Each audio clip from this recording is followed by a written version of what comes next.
Manoj sir आपको again thank you so much for coming. If I can start by saying कि आप हमें थोड़ा सा ये बताएं, अपनी जर्नी के बारे में बताएं before we start taking questions, क्योंकि जो हमने सुना है इतना फैसिनेटिंग है. थोड़ा सा अगर आप हमें वो बताएं और हमें ये बताएं कि what inspired you to join politics and your journey into Jan Suraaj, that would be lovely as well. हमें ये मालूम है कि आप नेतरहाट से हैं, आपके फेलो हाटी अनुज जी हमारे साथ जुड़े हुए हैं और बहुत सारे और लोगों को भी जोड़ा है अनुज जी ने, तो हमें थोड़ा बहुत मालूम है, बट आपसे पता चलेगा तो बहुत अच्छा लगेगा. Thank you so much. Good evening everyone, and thank you Nilofar for your initial words. मुझे नहीं मालूम whether all of us will be comfortable in Hindi or in English, but I'll try and speak as much Hindi as possible. Sir, आप हिंदी में बोलिए. Everyone will be comfortable in Hindi if they are Bihari मूल. हिंदी और कुछ मगही भी बोल दीजिएगा तो अच्छा रहेगा सर. मगही भी. Very good, very good. तो मेरी जर्नी शुरू हुई थी 10 साल की उम्र में, जर्नी ऑफ स्टडी, बिकॉज उसके पहले मैं जमुई में, जहाँ मेरे पिताजी पोस्टेड थे, वहाँ पे मैं सरकारी स्कूल में पढ़ता था. और उसके पहले बहुत छोटी छोटी जगहों पे, जैसे सिमुल तला, नागी डैम, ऐसी जगहों पे मेरे फादर की पोस्टिंग थी, पर उन सब जगहों के बारे में मुझे बिल्कुल याद नहीं है. 10 साल की उम्र में जब मैं जमुई में था तो नेतरहाट के लिए मेरा सिलेक्शन हुआ. उसके बाद 7 साल नेतरहाट में, 5 साल IIT कानपुर में इलेक्ट्रिकल इंजीनियरिंग करते हुए 1985 में मैं वहां से निकला था और मैं IIT दिल्ली गया था एमटेक के लिए. बट उसके बाद वहीं पे मैंने यूपीएससी की जर्नी शुरू की और 1988 में मैंने इंडियन फॉरेन सर्विस ज्वाइन किया. मेरी लैंग्वेज थी Persian, so I had to go to Iran. I left for Iran in 1990 for 2.5 years, learned Persian, and since then for 35 years मैं फॉरेन सर्विस में डिप्लोमेट बनकर रहा. 35 years में मैं 25 साल देश से बाहर रहा, जिसमें 8 कंट्रीज थी, starting with Iran, Holland, Nepal, Turkey, Myanmar. ये सारी कंट्रीज थी पहले, जबकि मैं जूनियर पोजीशंस पे था.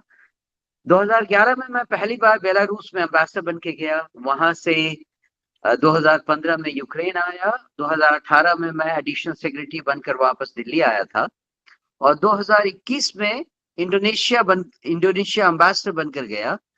इंडोनेशिया में जो भी एम्बेसडर होता है वो तिमोर लेस्टे का भी कंकरेंटली एक्रेडिटेड एम्बेसडर होता है. फरवरी 2023 में मैं कार्य से निवृत्त हुआ और उसके बाद मैं ग्रेटर नोएडा में अपने घर में, वहाँ IFS कॉलोनी है एक, वहां पे अपने घर में मैं और मेरी वाइफ और बच्चे वहां रहते थे. पॉलिटिक्स ज्वाइन करने का कभी मेरा मन नहीं था, क्योंकि जितनी मैंने अपनी जिंदगी में देखा था, पॉलिटिक्स में केवल 3 तरह के लोग ही आते थे. या तो जिनके पास बहुत सारा पैसा हो, जो कि पैसा फूंक कर वोट खरीद सकें, या फिर बाहुबली लोग हों जो दबंगई करके अपना वोट ले सकें, या फिर परिवारवाद से लोग हों. और इनमें से कोई भी किसी भी कैटेगरी में मैं नहीं आता था. राजनीति से मेरा दूर दूर का रिश्ता नहीं होना था. वो केवल एक चांस मीटिंग थी और फोर्स्ड कह लें एक मीटिंग थी प्रशांत किशोर जी के साथ.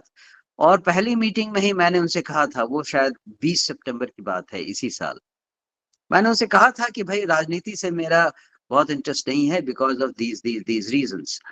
तो उन्होंने कहा था कि अगर आप जन स्वराज पार्टी के बारे में जानना चाहें तो उसमें इन तीनों ही चीजों का कोई महत्व नहीं है. हम लोगों को उनकी मेरिट पे लेते हैं और चाहते हैं कि अच्छे लोग हमसे जुड़ें जो कि समाज के लिए कुछ सोचते हैं और समाज को कुछ वापस देना चाहते हैं. तो मैंने और मेरी पत्नी ने यही सोचा कि एक ईमानदार कोशिश करने में कोई हर्ज नहीं है. और हमने उनसे कहा, उन्होंने हमसे कहा, प्रशांत जी ने हमसे कहा कि आपकी फैमिली में से कोई एक आदमी हमें चाहिए. तो सबका डिसीजन यही हुआ कि आई शुड ज्वाइन. बिकॉज मैं अपने दोनों बच्चों के साथ और अपनी पत्नी के साथ प्रशांत जी से मिलने गया था। उन्होंने कहा कि ठीक है, आप अगर जुड़ना चाहते हैं तो कोई एक आदमी 30 तारीख को आकर हमसे मिल लें। 30 सितंबर को 30 सितंबर को हम गए। मेरी वाइफ नहीं जा पाई थी क्योंकि उनकी तबीयत थोड़ी ठीक नहीं थी, खांसी ज्यादा हो रही थी। सो 30 सितंबर को जब हम गए तो उन्होंने कहा कि ठीक है, आपने मन बना लिया है, आपका स्वागत है और आप 2 तारीख को हमारे साथ मंच पर चलिए, बस एक छोटा सा भाषण तैयार कर लीजिएगा। उन्होंने उस समय तक कुछ नहीं बताया था कि क्या होने वाला है, बस यही था। 2 तारीख को हम गए और उन्होंने जब मंच से ऐलान किया तो मैं भी उतना ही आश्चर्यचकित था जितना बाकी लोग थे। बाकी कहानी आप जानते ही हैं। सो ये जर्नी है हमारी जन स्वराज पार्टी ज्वाइन करने की। पर इससे आगे मैं मोनोलॉग में कुछ नहीं बोलूंगा। I'll respond to all your questions and I am open to any and every question. Thank you. Thank you sir, thank you sir, that's a lovely story आपने जो सुनाई। हम आपसे फर्स्ट को मिले थे, हमारा जन स्वराज ओवरसीज का एक कंटिजेंट आपसे फर्स्ट को मिला था पटना में, and in fact I am guessing none of us knew then and not even you knew, तो आपको भी नहीं मालूम होगा। अब मैं इनवाइट करूंगी आदित्य को, जो हमारे मीटिंग होस्ट हैं, to start inviting people for questions. Over to you, Aditya. Thank you so much, sir, and Aditya. Yeah, hi everyone, and hello, sir. Sir, my name is Aditya Anand, and we just met last week in Patna. I hope you remember. I live in Dublin here, and I'm one of the core member of Jan Swaraj Overseas, and I'm also leading the Europe chapter as well as social media team here. Sir, firstly, I would like to thank you for joining us today. So this is our we are honored that you are here and joining our Jan Swaraj general meeting, and non generally we hold this meeting fortnightly every month. And so today, as you were joining, so every member were very enthusiastic, and we had a lots of questions, but we tried to take the relevant ones and as well as try to cover the most part of the world.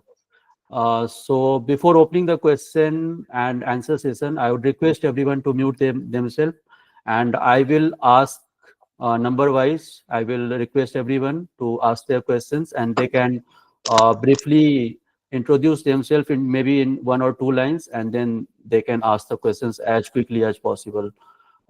So being the host, I will take the privilege and will start with my own question. So my question is what were your key takeaways from the recent Vidhan Sabha by-election, and what do you think we can do better to perform better in 2025? Thank you, Aditya. It's a relevant question. मैं इस बात से शुरू करूंगा कि हमारे लिए ये एक टेस्ट था जो कि हमें अपनी स्ट्रेंथ एंड वीकनेस को बताता। ऑब्वियसली चाहे हम 1 सीट जीतते या 4 सीट जीतते, उससे बिहार को बदलने का काम तो होना नहीं था। इसलिए result of winning or losing was not material that much. पर ये है कि हमने अपने आप को इस तरह से टेस्ट करना था कि 2 साल की पदयात्रा और लगभग 10 दिनों का इलेक्शनरिंग जो कैंपेन था, जो हमने अपने सिंबल के साथ किया था, क्योंकि हमें सिंबल 1 तारीख को मिला था, 1 नवंबर को, और 11 तारीख तक इलेक्शनरिंग होनी थी। उसके बीच में 2 दिनों के लिए दिवाली थी, 2 दिनों का छठ था। इफेक्टिवली हमने 6-7 दिनों की ही कैंपेनिंग की थी अपने सिंबल के साथ। इन सब का क्या असर हुआ है लोगों पर, ये जानने के लिए ये एक बहुत अच्छा मौका था। और हमने देखा कि लगभग 10% वोट शेयर हमें मिला। इस 10% वोट शेयर का मतलब है लगभग 65,000 वोट्स।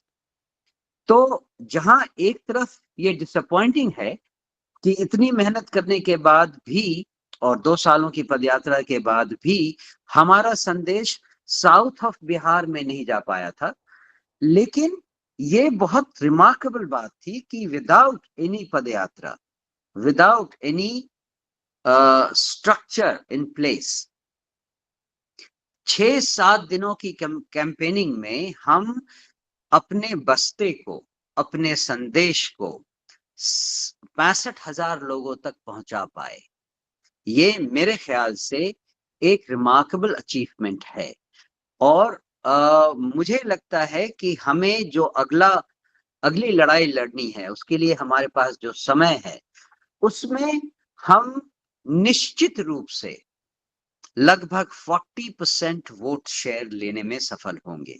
उसके मेरे इस फिगर के पीछे एक कारण है। जब 2 अक्टूबर को जनस्वराज की स्थापना हो रही थी, जनस्वराज पार्टी की, तो हमारे मेंबर्स की संख्या 1 करोड़ 7 लाख थी। और अगर आप कैलकुलेट करें बिहार की पॉपुलेशन जो लगभग 12.8 करोड़ है, उसमें जो वोटिंग पॉपुलेशन है वो 7.68 करोड़ है। इसका 60% जो कि मैक्सिमम वोटिंग है, वो अगर काउंट करें तो 4.58 करोड़ है। इसमें अगर हमें 40% वोट लाना है तो ये 1.8 करोड़ वोट ही होता है। हमारे 1.07 करोड़ ऑलरेडी हैं और हमारे पास 11 महीने का समय भी है। It is very likely that we will end up getting close to 40% of votes if we learn our lessons well. There have been quite a few lessons to be learned from this bypoll, and we all have realized and have learned. तो मुझे लगता है कि उन lessons को सीखने के बाद ये 40% वोट शेयर तो हम एक्सपेक्ट कर ही सकते हैं। Okay, sir. That's good to know. So I will invite the next person, who is Ranjit Bhai from Oman. So Ranjit Bhai. Can I just before that just say, people please आप अपने hands raise ना करें, क्योंकि हमारे पास पहले से questions आए हुए हैं। हमने सबसे कहा हुआ था कि आप questions अपने पहले भेजें। हमारे पास एटलीस्ट 22 क्वेश्चंस हैं जो हम शायद पूरी तरह ले ना पाए क्योंकि बहुत टाइम लगेगा। तो इसलिए आप अगर अपना हैंड रेज करे हुए हैं तो we will not be able to ask you to speak, because हमारे पास ऑलरेडी पहले से क्वेश्चंस आए थे और हमने ये रिक्वेस्ट किया था कि लोग पहले से क्वेश्चंस भेज दें हमको। तो Mrityunjay ji and others, Sunil and all, please unraise your hands, हाथ नीचे कर लें। And also please mute yourself, I can see someone. So Rajnish ji, if you can mute yourself please, आपकी तरफ से हाँ आवाज आ रही है। Thank you. रंजीत भाई please go ahead. Good evening sir, I am Ranjit. मैं समस्तीपुर के मोरबा ब्लॉक से हूँ। ओमान में मेरा ऑपरेशन है। मेरा एक ही क्वेश्चन है, थोड़ा सा हम लोगों को पार्टी ऑर्गेनाइजेशन और उसके स्ट्रक्चर के बारे में बताएं, स्पेशली लीडरशिप, कितने कमिटीज होंगे और वेरियस यूनिट्स क्या होंगी उसकी, और कब तक अनाउंस हो जाएगा। थैंक यू रंजीत जी। सबसे पहले तो ये साफ कर लें कि पार्टी के नाम पे, जन स्वराज पार्टी के नाम पे ऑफिशियली अभी तक केवल प्रेसिडेंट ही है। जो लीडरशिप काउंसिल बननी है वो अभी प्रोग्रेस में है और बहुत जल्दी इसका अनाउंसमेंट हो जाएगा। इसकी फाइनलाइजेशन का प्रोसेस चल रहा है। इसके अलावा जो डिस्ट्रिक्ट लेवल कमिटीज हैं या ब्लॉक लेवल कमिटीज हैं या पंचायत लेवल कमिटीज हैं, वो उन सारी जगहों पे हैं जो जहां जहां प्रशांत किशोर जी की पदयात्रा हो चुकी है। उनमें भी कुछ जगहों पे कुछ कमियां हैं जिसको हम लोग जल्दी ही दूर करेंगे। लेकिन जहां जहां प्रशांत किशोर जी की पदयात्रा नहीं हुई है, वहां पर डिस्ट्रिक्ट लेवल कमेटी या प्रखंड लेवल कमेटी या ब्लॉक लेवल कमेटी, ये सब अभी बननी बाकी है और उस पर काम चल रहा है। Thank you sir, thank you. Thank you. Thank can you, I, sir. Sorry Aditya, one more thing, मैं मुझे किसी ने अभी रिमाइंड किया चैट में, तो मैं बोल दूं, जो लोग जिनके क्वेश्चंस हैं, जो लोग हैंड रेस कर रहे हैं, वी आर वेरी सॉरी, हम जैसे मैंने कहा हम आपके क्वेश्चन नहीं ले पाएंगे, मगर अगर आप वो क्वेश्चंस आदित्य को भेज दें व्हाट्सएप के थ्रू, या अपने टीम लीड को भेज दें, या चैट में डाल दें, तो हम इंश्योर करेंगे कि सर को हम वो क्वेश्चंस भेज दें जो आज नहीं हम ले पाए हैं, और फिर वो हम व्हाट्सएप के थ्रू आपके पास उनके आंसर्स भेज देंगे। Is that okay sir? Yes, yes, absolutely fine. Thank you so much. Over to you, Aditya. Yeah, so next member जो है वो शैलेश शाही है यूएस से। So शैलेश जी, आप अपना क्वेश्चन पूछिए। Thank you so much, Aditya bhai, and namaste, Manoj sir. We are Namaste, so happy Shailesh. that. So my name is Shailesh Sahi. I'm a scientist in University of Iowa, and I'm deeply rooted to Gopalganj, Bihar. Ranjit Mishra ji already मेरे question के काफी part cover कर लिए हैं, तो मैं थोड़ा सा उसमें ऐड करूंगा, और आपको बेसिकली मैं थैंक्स करूंगा, चूंकि मैं क्वेश्चन वापस लेता हूं, कि आप ज्वाइन किए हैं और आप हमारे ओवरसीज के भी फीलिंग को समझेंगे, बिहार के रूट लेवल फीलिंग के साथ साथ। तो बहुत बहुत धन्यवाद आपको ज्वाइन करने के लिए। रंजीत भाई के क्वेश्चन में मैं जस्ट ऐड करूंगा थोड़ा सा, कि हम जानना चाह रहे थे कि block level and panchayat level committee और ग्राउंड लेवल अपना स्ट्रक्चर कितने दिन में पूरा हो जाएगा, एक रफ आइडिया, ताकि हम ओवरसीज अपने लिंक को कनेक्ट कर पाए वहां से। ये एक ऐसा प्रोसेस है शैलेश, जो फेज वाइज चलेगा। Obviously you can't expect everything to come at the same time, लेकिन मुझे लगता है कि ये पूरा प्रोसेस कम से कम 2 महीने और लगेंगे। जनवरी एंड या फरवरी की बिगिनिंग 2025 हम एक्सपेक्ट कर सकते हैं कि ये प्रोसेस पूरा हो जाएगा। क्योंकि उसके बाद आपको पता है, शायद आपने नोटिस किया होगा, फरवरी एंड या मार्च बिगिनिंग में हमें अपना विजन डॉक्यूमेंट भी रिलीज करना है। तो इन सब को ध्यान में रखते हुए मुझे लगता है कि हम जनवरी एंड या फरवरी बिगिनिंग में ये प्रोसेस कंप्लीट कर लेंगे। लेकिन मैं इसमें एक चीज और ऐड कर दूं, शायद अगला कोई आदमी पूछना चाहे, कि हमने रियलाइज किया है इस उपचुनाव में कि इन कमिटीज के अलावा एक और ग्राउंड वर्क तैयार करना बहुत जरूरी है, जिसको हम लोग बूथ कमिटी कहते हैं। बूथ कमेटी के लिए तैयारी होना बहुत जरूरी है। इन 4 उपचुनाव में, 4 विधानसभा के उपचुनाव में, वहां हमसे थोड़ी चूक हो गई थी, क्योंकि जो बूथ कमेटी के मेंबर लास्ट मिनट में बनाए गए, उनमें से बहुत लोग हमारे से सिंपैथी रखते भी नहीं थे, और हमसे वहां पे कुछ चूक हुई थी। तो जरूरी है कि ये सब काम पहले हो जाए और अच्छे से जांच परख करके ये काम हो जाए। जी। एंड सर, इसमें जस्ट टू ऐड कि जो पदयात्रा जो बाकी जगह पे जहाँ नहीं हुई है, क्या प्रशांत जी फिर से वो पदयात्रा स्टार्ट करने वाले हैं? एंड लाइक हमारे पास अब 11 मंथ है, तो लाइक इज इट पॉसिबल कि हम पूरा बिहार कवर कर पाएंगे 2025 से पहले? मुझे लगता है कि इस सवाल का आंसर प्रशांत किशोर जी को खुद ही देना चाहिए। मैं इसमें कुछ ज्यादा नहीं कहूंगा। इंडिकेशंस तो यही है कि ये पदयात्रा वैसे ही चलेगी जैसे पहले चल रही थी, लेकिन जैसा मैंने कहा, ये प्रशांत किशोर जी को आंसर करना चाहिए। Thank you sir. So our next member is Ashutosh from Finland. तो आशुतोष, आप अपना क्वेश्चन पूछें। जी नमस्ते। मेरा नाम आशुतोष है। मैं बिहार के भागलपुर जिले के बाकरपुर गांव से हूँ। मैं अभी फिनलैंड में एप्लीकेशन ऑफ क्वांटम कंप्यूटिंग में अपनी पीएचडी कर रहा हूँ। मेरा क्वेश्चन जो है वो जो इलेक्शन कैंपेन अभी 4 सीटों में जनसराज ने किया उसके ऊपर था। प्रशांत किशोर अक्सर अपने भाषण में कुछ वाक्यों का प्रयोग करते हैं, जैसे कि मुझे मुख्यमंत्री नहीं बनना है, आप मुझे वोट दें या ना दें, मैं यहाँ आपका वोट लेने नहीं आया हूँ। क्या आप लोगों को लगता है कि ऐसे जो वाक्य हैं, ये जनस्वराज का सही मैसेज लोगों तक नहीं पहुंच पाता है, लोग उसे मिस इंटरप्रेट कर लेते हैं? क्योंकि ये जनसाधारण है, जो साधारण लोग गाँव में रहते हैं, जो वोट देंगे, उनकी बौद्धिक क्षमता, जो पढ़े लिखे लोग हैं, उनकी बौद्धिक क्षमता में अंतर होता है। तो जो चीजें हमें काफी अच्छी लगती हैं, क्या गाँव में रहने वाले लोगों को चीजें समझ आती है? कहीं ऐसा तो नहीं कि प्रशांत जो कहना चाहते हैं उसको वो लोग मिस इंटरप्रेट कर ले रहे हैं वहां पर, और इसके कारण एक lack of accountability, lack of confidence और एक एरोगेंस की भावना उनको पहुंच रही है इसके कारण। जय बिहार, धन्यवाद। या Ashutosh, thank you for your question. सबसे पहले मैं क्लियर कर दूं कि वंस अगेन अच्छा होगा ये क्वेश्चन अगर प्रशांत किशोर जी खुद आंसर करें।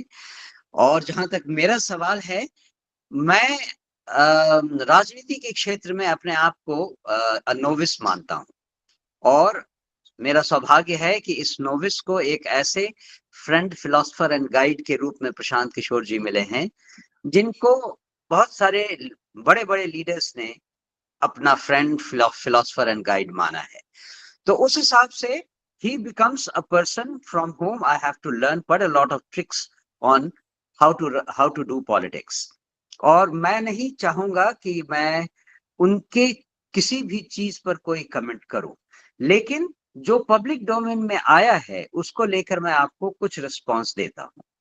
हमें ग्राउंड लेवल पे बहुत सारे विलेजर्स से कभी कभी ये कंफ्यूजिंग क्वेश्चन मिला कि अरे प्रशांत किशोर जी तो कहते हैं कि हम वोट नहीं मांगने आए हैं, तो हम अब क्या करें बताइए। हमने उन लोगों को समझाया कि बात यह है कि प्रशांत किशोर जी आपको एक चीज समझा रहे हैं कि जन सुराज क्या मैसेज, क्या संदेश आपको दे रहा है, और वो कहते हैं कि अगर आप ये संदेश नहीं समझेंगे तो आप जिसे चाहे वोट करें। Something like this is the moral of the whole story. और लोगों ने इस बात को समझा, लेकिन एज फार एज वो स्टेटमेंट अपने आप में कंसर्न्ड है, कुछ लोगों को ये मिसलीडिंग लग सकता है, इसमें कोई शक नहीं है। आपकी जो शंका है वो सही है और उसे हमने ग्राउंड में भी लोगों से पता किया है।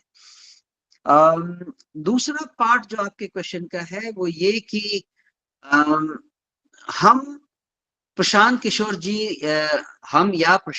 जी ऐसी चीजों को वापस फिर से यूज करेंगे या नहीं करेंगे।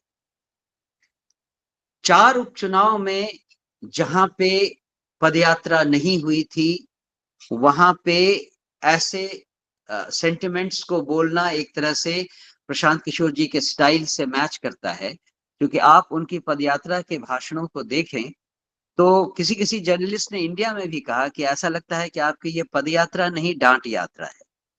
वो लोगों को बताते रहते हैं कि आपने कहाँ गलती की, क्या करना चाहिए। तो उसी संदर्भ में आप इसे भी देख सकते हैं। और मुझे लगता है कि ये चीजें अब धीरे धीरे सुधर जाएंगी। अब ये मेन लड़ाई है, 243 सीटों की लड़ाई है। हम सब ने इस प्रोसेस में अभी तक ऑलरेडी बहुत सीखा है।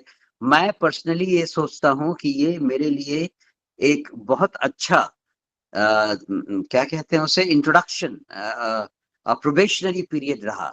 ये 4 उपचुनाव जो है, it was a very good probationary period, जिसमें मैंने बहुत कुछ सीखा। पहली बार मैंने इलेक्शनरिंग में भाग लिया, पहली बार मैंने जाना कि क्या क्या डायनामिक्स होती हैं ऑन द ग्राउंड।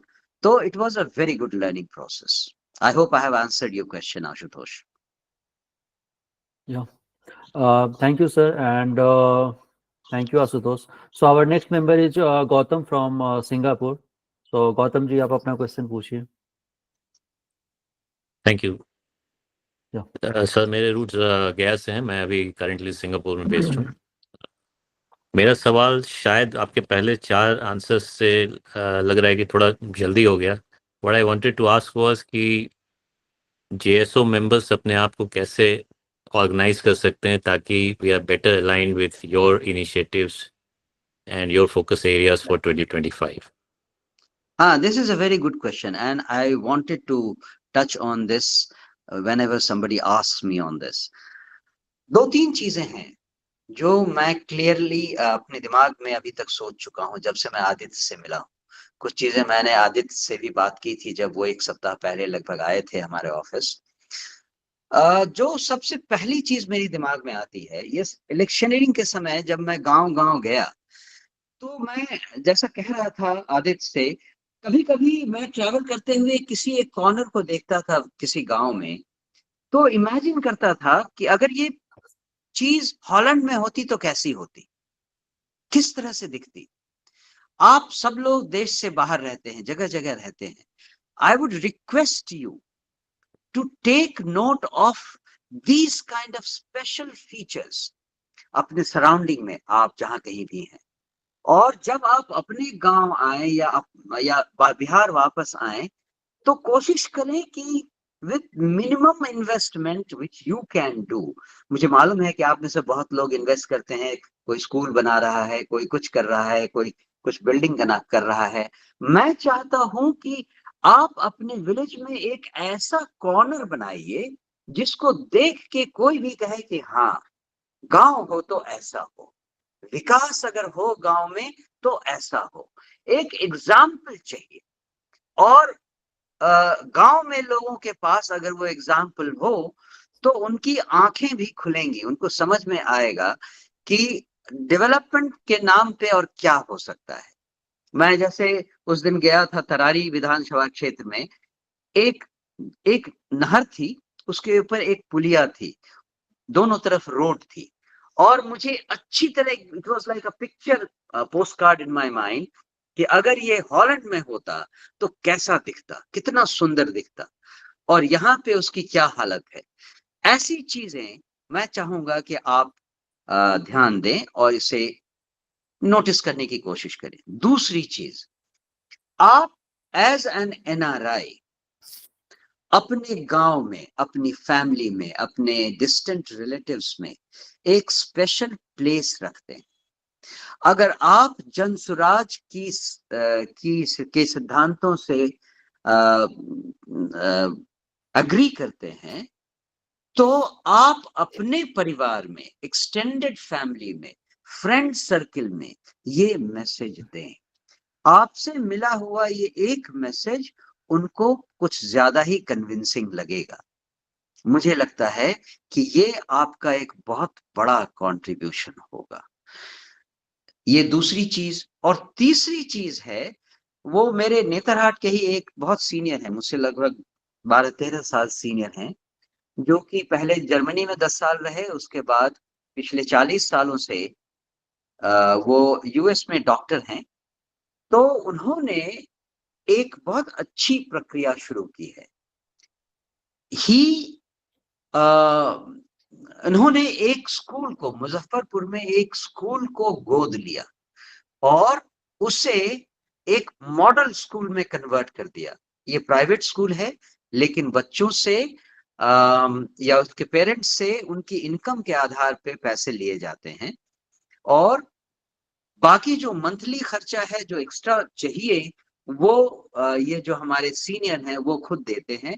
और वो, उन्होंने कहा, मैंने उनसे बात की, अभी वो आए हुए थे हमारे ऑफिस, तो उन्होंने कहा कि मुझे हर महीने मुश्किल से 2.25 लाख रुपए देने पड़ते हैं, और इसमें सारा कुछ हो जाता है, बाकी चीजें स्कूल में सेल्फ रनिंग है. ये एक इतना अच्छा मॉडल मुझे लगा, क्योंकि 1,70,000, 1,80,000, 2 लाख रुपए कुछ ऐसे एनआरआईज के लिए जो कि वहां वेल सेटल्ड हैं, उनके लिए बहुत ज्यादा नहीं पिंच करने वाला है. तो ये एक मॉडल है, ऐसा एक मॉडल है जिसको आप लोग भी फॉलो कर सकते हैं. ये 3 चीजें तो कम से कम मैं ऑफ हैंड इमीडिएटली आपको बता सकता हूँ. Thank you sir. जब आपसे बात हुई थी, and thank you Gautam as well, जब आपसे बात हुई थी and then after that only मैं अपने गांव गया था, एंड मैंने गांव के कुछ लोगों से बात किया, एंड आई एक्सप्लोर्ड की एक छोटा सा चीज जो हम सब लोग अपने अपने गांव में कर सकते हैं, जो हमारे यहाँ छठ बहुत फेमस फेस्टिवल है. एंड तो अगर हम सब अपने अपने गांव में छठ घाट जो होती है, वो मोस्टली जो है सो अच्छे से नहीं बने हुए हैं, अच्छे से वो बिल्डअप नहीं है. जब वो टाइम आता है तब वो क्लीन अप करके एंड हम अपना अपना छठ घाट बनाते हैं. तो अगर हम परमानेंटली वहाँ पर कुछ कंस्ट्रक्शन कर दें, थोड़ा बहुत एक्सपेंसिव नहीं होगा वो, and that will be a huge push to the village, क्योंकि विलेज एरिया में और या फिर टाउन जो भी है, तो हर जगह छठ घाट का बहुत इंपॉर्टेंस है. तो एक वे बहुत कम एक्सपेंस में, and it will show up कि आपने अपने गांव के लिए, और इसका सिग्निफिकेंस इतना ज्यादा है कि इट विल शो अप कि आपने अपने गांव के लिए और लोगों के लिए कुछ किया है. So it could be one of the examples. I completely second Adit's idea. Yeah. So thank you, sir. So our next speaker will be Vinita. She is from US, and she Okay. has some relevant questions. So yeah.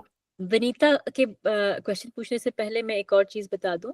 Gautam ने बहुत अच्छा question पूछा कि how can overseas people JSO members can help, and one more thing that I just quickly add in between, मैं कह रही हूँ कि people who are watching this, अभी जो हमारे मेंबर नहीं हैं, हमारे साथ इस मीटिंग में जुड़े हैं, या जो लोग इसको बाद में कहीं यूट्यूब के जरिए देखेंगे, अगर आप अभी जनसुराज ओवरसीज नेटवर्क से नहीं जुड़े हैं चैप्टर से, तो आपको आदित्य के पीछे आप देख सकते हैं, आदित्य के बैकग्राउंड में येलो वो लगा है बैकग्राउंड, हमारा चुनाव चिन्ह है वहां पे, और आदित्य के हेड के ऊपर आपको हमारा ईमेल दिख रहा होगा, JSUK@jsylp.org। अगर आप अभी हमारे मेंबर नहीं हैं और आप भारत के बाहर रहते हैं और आप हमसे जुड़ना चाहते हैं, तो आप इस पर ईमेल करके हमसे जुड़ सकते हैं। प्लीज हमें ईमेल करें। कई लोग हैं इस मीटिंग में हैं, विनीता भी जो क्वेश्चन पूछ रही है वो भी हमें कांटेक्ट किया उन्होंने इस ईमेल के थ्रू, और आज वो हमारी USA में मेंबर है। तो thank you for letting me speak. Vinita, आप अपना क्वेश्चन पूछ लें। Thank you, Nilofer. Yeah. Thanks, Nilofer. As Nilofer said, my name is Vinita. I'm from US chapter. I joined JSO probably like 10 days ago. I have a great experience so far. So मैं यहाँ पे एक IT professional हूँ. I consider myself very simple, like US living person. So far my question was related to Padyatra. Looks like so. I don't know, as you briefly answered that it's mostly on Prashant Kishore, but my question was that I am from Bihar Sharif Nalanda. तो मैं वहाँ के लोग, मैं भी छठ में India गई थी, मेरा अपना पर्सनल एक्सपीरियंस वही था कि लोगों से मैंने जब बात करी, वहाँ के जो भी अपने फैमिली थे या हाउस हेल्प्स थे, जब उनसे मैंने बात करी about Jan Suraaj, so people were not like, they vaguely knew, but they did not know like a lot about Jansuraj, and even the people knew, they did not take it as a serious alternative. And to answer that to myself is कि वहाँ पदयात्रा भी हुई नहीं है, तो इसलिए नहीं है। तो मैं जब लोगों से बात अभी भी करने की कोशिश करती हूँ, and that is the one area that I feel like I can contribute more. I am very like vocal, but जब भी मैं लोगों से बात करती हूँ तो उनको पता ही नहीं है कुछ। तो आपको कोई आइडिया है कि बिहार शरीफ नालंदा दैट एरिया में कब तक पदयात्रा होगी, so I can tell them कि आप जाइए, इन्वॉल्व होइए, that kind of stuff. Thank you Vinita for your question. चूंकि हमारे पास रिलेटिवली कम समय बच गया है, जैसा कि आप जानती हैं कि 18 डिस्ट्रिक्ट को की पदयात्रा करने में प्रशांत किशोर जी को 2 साल लगे, और हमारे पास अभी लगभग 18-19 और भी बाकी हैं। तो मुझे लगता है कि पदयात्रा में कुछ न कुछ बदलाव तो आएगा। द मोड ऑफ डूइंग पदयात्रा, कुछ न कुछ बदलाव हम एक्सपेक्ट कर सकते हैं। लेकिन उसके अलावा जो चीज हुई है वो ये कि हम ऑर्गेनाइजेशनल स्ट्रक्चर को बनाने के लिए पदयात्रा की वेट अभी नहीं करेंगे। हम कोशिश करेंगे कि जहां कहीं हमें सूटेबल लोग मिल जाते हैं, वहां हम ऑर्गेनाइजेशनल स्ट्रक्चर को बनाना शुरू कर देंगे। तो मुझे लगता है कि नालंदा, बिहार शरीफ या ऐसी कुछ जगहों पे ऐसी कार्रवाई हम जल्दी ही एक्सपेक्ट कर सकते हैं। लेकिन जैसा मैंने पहले किसी सवाल के जवाब में कहा था कि बाय जनवरी एंड तो सर्टेनली हम एक्सपेक्ट करेंगे कि हम लगभग पूरा बिहार इस तरह से कवर करेंगे कि लोगों को जनसुराज का मैसेज मिले, वहां पे जनसुराज का कोई ऑफिस खुले, कोई ना कोई कमिटी मेंबर रहें डिस्ट्रिक्ट लेवल पे, और जहां कहीं पॉसिबल हो ब्लॉक लेवल पे भी। क्योंकि जहां पदयात्रा नहीं भी हुई है, वहां से बहुत सारे लोग, local leaders, local social workers, उन लोगों ने हमारे साथ आकर काम किया इन 4 विधानसभा उपचुनाव के दौरान। तो हमारे पास एक अच्छा स्ट्रक्चर है बहुत सारी जगहों पे, जहां जहां पदयात्रा नहीं भी हुई है, वहां हमें अंदाज है कि हम किन लोगों को ये जिम्मेदारी दे सकते हैं। तो मैं जानता हूं मेरा क्वेश्चन आपके सवाल के हिसाब से पूरा नहीं है, पर इससे ज्यादा अभी इस पर कुछ और कहा नहीं जा सकता। Thank you. Thank you Vinita. And one of the take away जो हमारा आई थिंक अभी रिसेंट इलेक्शन जो हुआ है बाई इलेक्शन इज दैट कि हम चारों जगह में हमारा कोई ऑर्गेनाइजेशनल स्ट्रक्चर नहीं था और प्रशांत जी का वहाँ पे अभी तक पदयात्रा हुआ नहीं है। And I think at least at 2 places Imamganj और बेलागंज में we have done very well. So I think attraction है लोगों में, it's just a matter of time कि हम ऑर्गेनाइजेशन सेटअप करें एंड देन आफ्टर दैट भी उनका पदयात्रा जितना हो सके उतना आगे चले। So thank you sir. And our next speaker will be Abdul Rahman sir, he is from Kuwait. Sir आप अपना क्वेश्चन पूछिए। हेलो नमस्कार सर, मेरा नाम अब्दुल रहमान है और मैं 1 अक्टूबर में आके, नमस्ते सर, और मैं औरंगाबाद से बिलोंग करता हूँ और मैं आपसे मिला भी 2 अक्टूबर को भी इवेंट में था। मेरा क्वेश्चन है सर कि in this by election 10% approximately 10% जो वोट है वो इनकरेजिंग है हमारे लिए, फिर भी इनकरेजिंग है इस हिस्से से। लेकिन आने वाले जो इलेक्शन है वो इलेक्शन बड़ा ही महत्व रखते हैं हम सब के लिए। उसके में एक जो शिफ्ट हुआ है मैंडेट, एक पार्टी से दूसरी पार्टी जो हम सब देखे हैं, जो शिफ्ट हुआ मैंडेट, उस मैंडेट में दलित माइनॉरिटी, बिकॉज आपने जैसे कहा कि बाहुबली का जो है ना ये इलेक्शन होता है, इस शिफ्ट में बाहुबली का जो है ना ज्यादा से ज्यादा जो है ना जोर रहता है, स्पेशली दलित और माइनॉरिटी का। तो उनके इंटरेस्ट को और कैसे प्रोटेक्ट किया जाएगा in case of any eventualities. Okay, thank you very much Abdul Rahman sahab.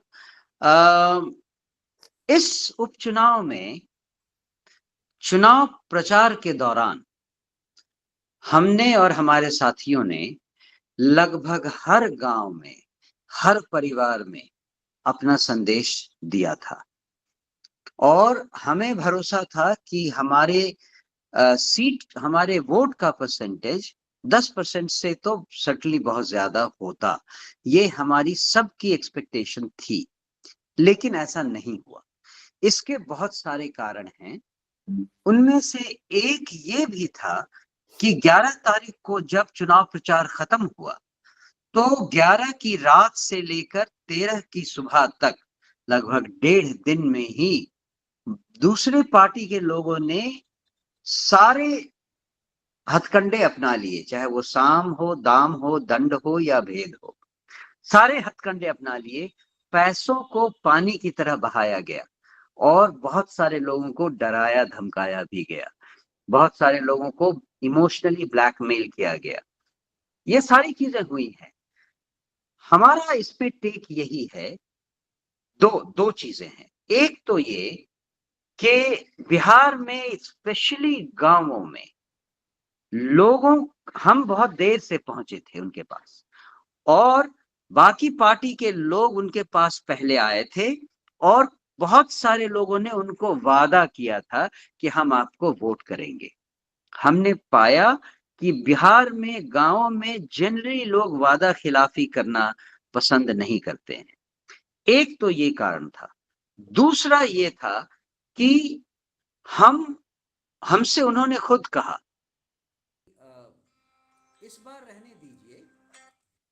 इस बार रहने दीजिए, हम आपको 25 में जरूर वोट करेंगे। कारण हमें लगा, उसका मेन कारण ये था कि वो हमारे सिद्धांतों को समझ गए थे और उससे खुश भी थे। लेकिन वो इस बार ये रिस्क नहीं लेना चाहते थे क्योंकि ये 7-8 महीनों का इलेक्शन था और वो अपने एरिया के बाहुबलियों को नाराज नहीं करना चाहते थे जो उन्हें डरा धमका कर गए थे। आगे आने वाले इलेक्शन में ये सारी चीजें नहीं होंगी। एक तो ये इलेक्शन 5 साल का होगा, दूसरा हम अपने सारे वोटर्स के पास इतनी बार और इतनी तरीके से पहुंच चुके होंगे कि और इतनी जल्दी पहुंच चुके होंगे कि उनको किसी और को वादा करने की जरूरत नहीं होगी। हमें लगता है कि इस बाईपोल से जो हमने सीखा है वो बहुत वैल्यूएबल है, और उसका इस्तेमाल अगर हमने ठीक ठीक किया आने वाले चुनाव में, तो हमें, जैसा मैंने पहले कहा, कम से कम 40% वोट शेयर तो मिलना ही चाहिए। Okay, thank you, sir. Thank you very much. Thank you. And so our next speaker will be Alok from UK. So Alok जी, आप अपना क्वेश्चन पूछिए। नमस्कार। Alok, एक नमस्ते minute, Alok. Disturbing sir, we are coming up to an hour. हमारे पास अभी भी बहुत सारे क्वेश्चन है, आप थोड़ा सा हमें टाइम फ्रेम बता दें जब तक हमें क्लोज करना है। तो are we good to take a few more questions after Alok? Till 8 o'clock? Sorry, till 9 o'clock. 9 o'clock. Okay. Brilliant. Okay, thank you, sir. Nice. हाँ, तो नमस्कार सभी मित्रगणों को। और मैं यहाँ मैनचेस्टर में रहता हूँ। मैं बेसिकली पटना से हूँ और यहाँ पे आईटी में काम करता हूँ as a delivery head.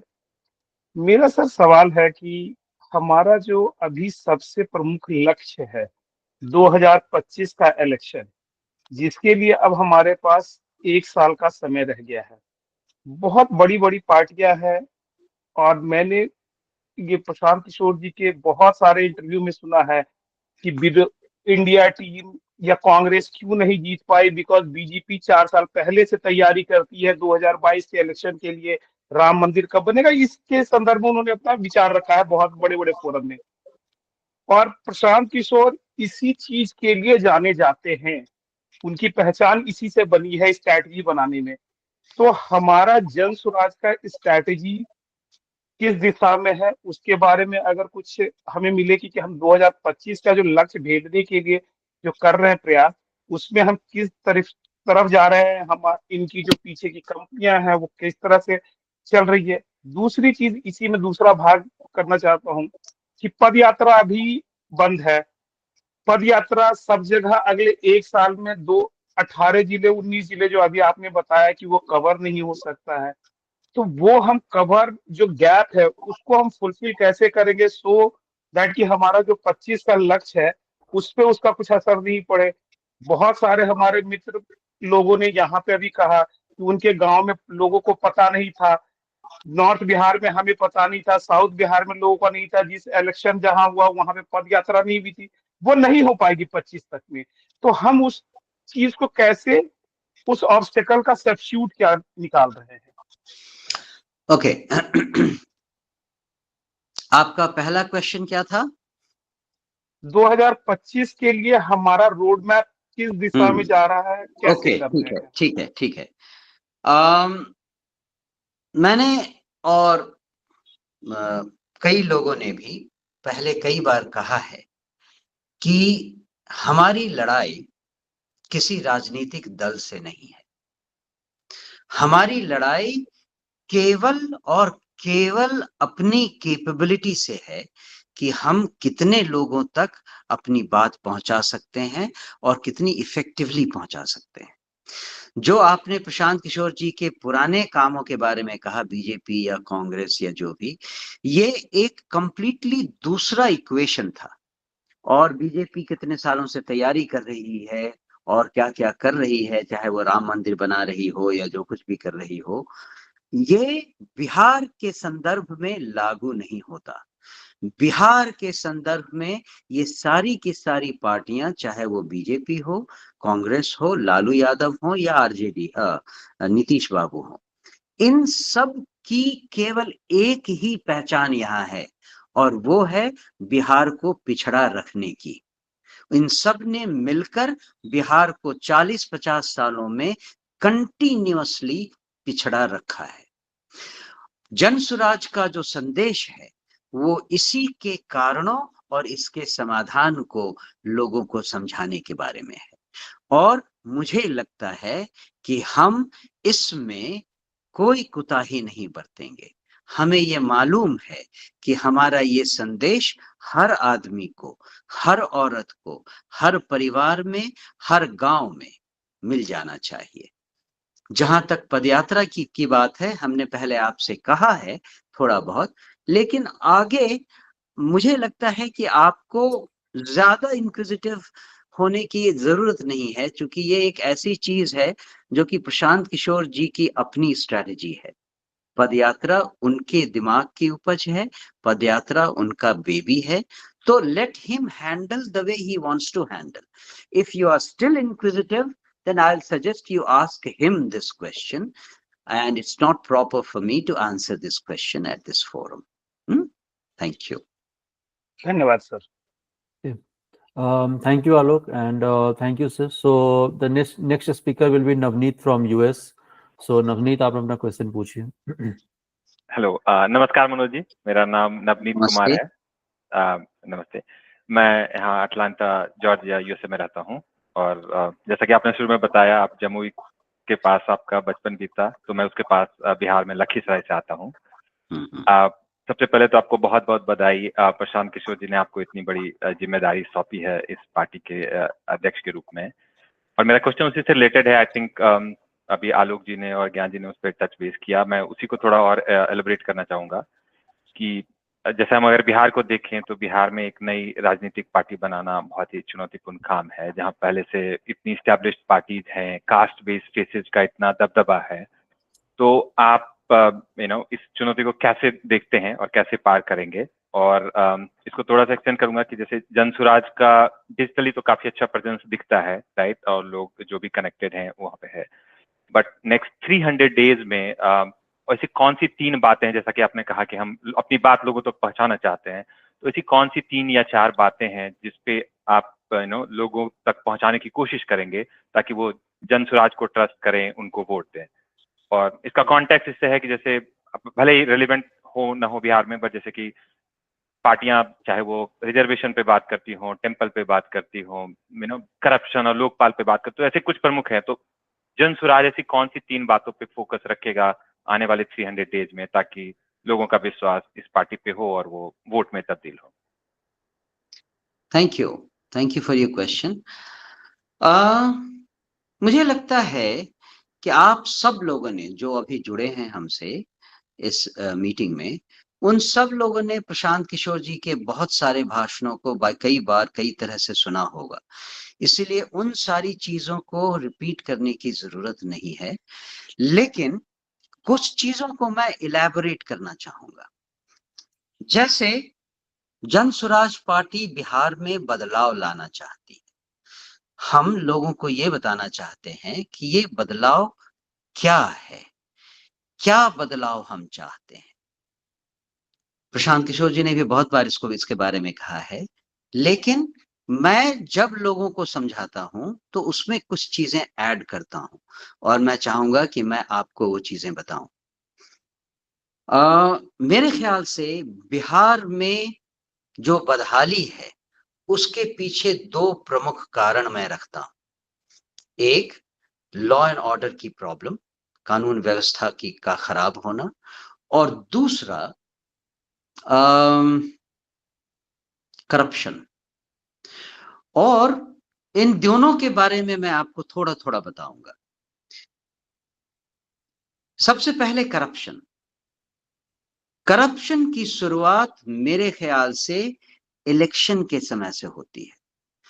Election में जो उम्मीदवार होते हैं, अभी तक यही ट्रेंड रहा है 40-50 सालों में, हर उम्मीदवार 10 करोड़ 15 करोड़ रुपए लगाता है, जिसमें जो भी उसमें जीता, या विधायक बना या मंत्री बना, उसका पहला एम होता है कैसे वो 10-15 करोड़ वापस मिले, और इतना ही नहीं 10-15 करोड़ और मिल जाएं, जिससे कि अगले चुनाव में उसके लिए आसानी हो। ये पैसे वो कहां से लेगा? या तो कंसर्न ठेकेदारों से लेगा, या सीनियर ऑफिसर से डिमांड करेगा, पुलिस तंत्र से डिमांड करेगा। ये सीनियर ऑफिसर्स अपने जूनियर ऑफिसर से डिमांड करेंगे। ये साइकिल ऐसा है कि अंत में जो जनता से डायरेक्टली कांटेक्ट में आते हैं, चाहे वो पुलिस स्टेशन हो, चाहे हॉस्पिटल हो, चाहे गवर्नमेंट ऑफिसेज हो, इन सब जगह जो करप्शन हमें दिखाई देता है उसका रूट सबसे ऊपरी लेवल पे है, जिसकी शुरुआत चुनाव से हुई थी। हम कहते हैं अपने उम्मीदवारों के लिए कि वो जमीन से जुड़े हुए लोग होंगे, सच्चे लोग होंगे, जिनको जनता ने चुना है, जनता जिनको चुन कर लाएगी, उनको अपने आप अपने फंड से करोड़ों रुपए लगाने की जरूरत नहीं होगी। हम ये आशा करते हैं कि इन्हें जब चुना जाएगा, विधायक बनेंगे, उनमें से कुछ मंत्री बनेंगे, तो उनके पास वो लालच नहीं होगा जो उन्हें करप्ट होने के लिए मजबूर करे। ये तो हुआ करप्शन। दूसरा है ये कानून व्यवस्था। इसकी प्रॉब्लम क्या है? मैं आपको एक एग्जांपल देता हूं। पाटलिपुत्रा इंडस्ट्रियल जोन बना था 5-7 साल पहले। जब ये बना, बहुत फैनफेयर के साथ लगभग 100 अच्छी कंपनियों ने इसे ज्वाइन किया। आज क्या हालत है 5-7 साल बाद? गिनकर शायद 20-22 कंपनी वहां बची हैं। बाकियों में क्या हुआ? उनके एस्टैब्लिशमेंट के महीने 10 दिन के पहले 7-8 गुंडे आएंगे तलवार और राइफल वगैरह लेकर और कहेंगे कि ये जमीन हमारी थी, आप हमें 10 करोड़ रुपए मुआवजा दो और हमारे 100 आदमी को अपनी कंपनी में नौकरी दो। कौन इन्वेस्टर ऐसा चाहेगा? अगर कानून व्यवस्था ठीक होती तो क्या यह होता? इन्वेस्टर्स नहीं आते हैं बिहार में। इसका एक कारण ये भी है, जब जन सुराज का शासन आएगा, जब भी आए, 3 महीने के अंदर हम लॉ एंड ऑर्डर को सही कर देंगे, ये हमारा वादा है। और ये करना बहुत मुश्किल नहीं है, क्योंकि हम किसी रंगदार से, किसी भी बाहुबली से या किसी और पैसे वालों से हम कोई ऑब्लाइज नहीं होंगे। तो हम उनको सही सही ट्रीटमेंट करके उनका इलाज करेंगे। इन ए वे कहा जाए, एक बार लॉ एंड ऑर्डर सिचुएशन खत्म हो गई तो इन्वेस्टर्स को यहां लाना आसान हो जाएगा, रोजगार पैदा करना आसान हो जाएगा। उसके अलावा हमारे पास और भी तरह तरह के स्कीम हैं जिनसे हम ये एक्सपेक्ट करते हैं कि the rate of growth and the change in the pattern of investment in Bihar will be visible in an extremely short time. Thank you, sir. Okay. Thank you, sir. I think this is very elaborative answer and काफी useful है, जो लोग बाद में भी देखेंगे कि हम क्या डिफरेंसेस हम करने वाले हैं जब हमारा गवर्नमेंट आएगा। And I think this will be a very impactful answer for them as well. So next speaker will be Syed Ashrafi from Dubai. So sir, आप अपना क्वेश्चन पूछिए।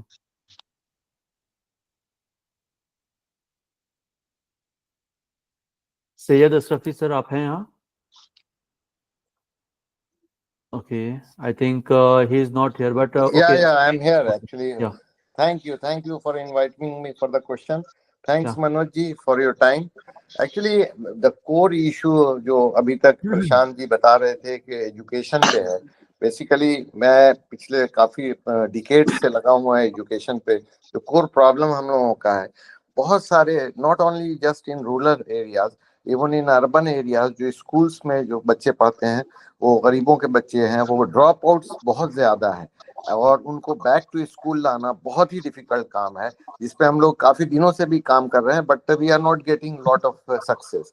तो कुछ इस तरह का कोई प्रोग्राम है जिसमें ऐसे बच्चे जिनको उनके पेरेंट्स अपने छोटे मोटे बिजनेस में लगा करके बहुत छोटी उम्र में इंगेज कर लेते हैं और एजुकेशन की तरफ नहीं भेजते हैं, due to the situation, employment नहीं है और ये नहीं है और वो नहीं है, उसकी वजह कर, तो उन बच्चों को लाना back to school, it is a very very difficult task at what we have experience. So what is your idea about it? How Jan Swaraj can bring them back to the school? जी, thank you Shakeel ji. शिक्षा नीति पे एक elaborate चर्चा हो रही है और मेरे ख्याल से बहुत सारे विद्वान लोग इस पे गुफ्तगू कर रहे हैं और उसका आउटकम हमें शायद फरवरी एंड तक मिल जाएगा in terms of a clear direction as to how the education policy will be shaped. लेकिन मेरे अपने भी कुछ ख्याल हैं जो कि मैं आपसे शेयर करना चाहूंगा। इसे मेरा पर्सनल व्यू ही समझा जाए, पार्टी का व्यू नहीं समझा जाए। इन 4 विधानसभा उपचुनाव में जब मैं गांव-गांव जा रहा था, तो पहली बार मुझे फर्स्ट हैंड ये दिखाई दिया कि एजुकेशन को लेकर समस्या कहाँ-कहाँ है। गांव में जो सवर्ण और बड़े लोग हैं, जो पैसे वाले लोग हैं, उनके बच्चे तो आराम से पब्लिक स्कूल में जाते हैं, वो ढेर सारे पब्लिक स्कूल आसपास हैं। कुछ फैमिली में जो मिडिल क्लास मान लीजिए गांव के लेवल से ही, उसमें कुछ बच्चे हैं जो कि गांव के आसपास कोई रेजिडेंशियल स्कूल हो तो वहां चले जाते हैं। लेकिन एक बहुत बड़ा तबका है हर गांव में, और मोस्टली ये दलितों और अल्पसंख्यकों के परिवारों में देखा गया है, मैंने देखा है। वहां पे बच्चे अभी भी ऐसा लगता है कि 2 सेंचुरी पहले की जिंदगी जी रहे हैं।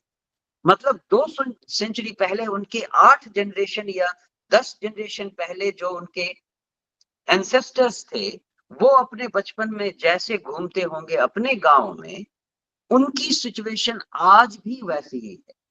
अधनंगे, बिना चप्पल के, कोई नहाने धोने का इंतजाम नहीं, घर का कोई इंतजाम नहीं, और लावारिस यहाँ वहां भटक रहे हैं।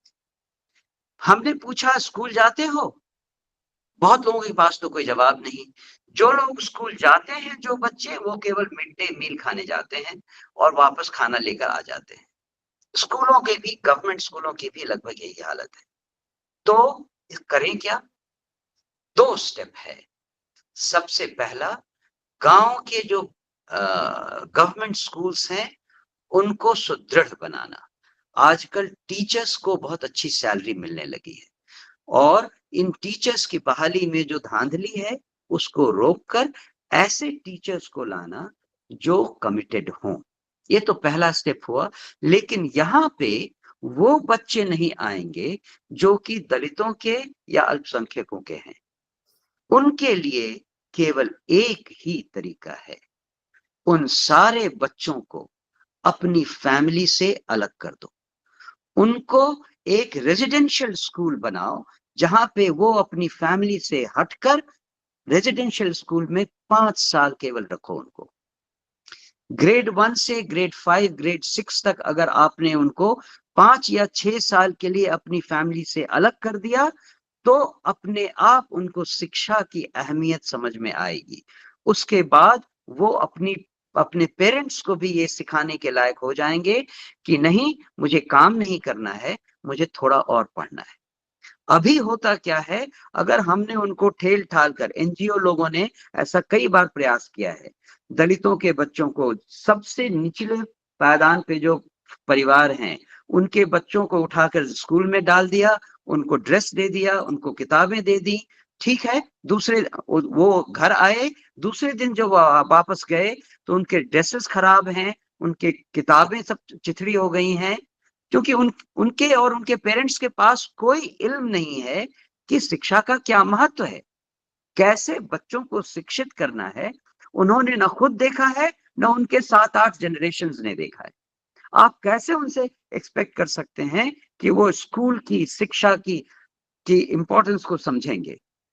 एकमात्र तरीका है कि ऐसे बच्चों को हर गांव से निकालकर उनको एक रेजिडेंशियल स्कूल में डालकर 5 साल के लिए ट्रेनिंग दी जाए।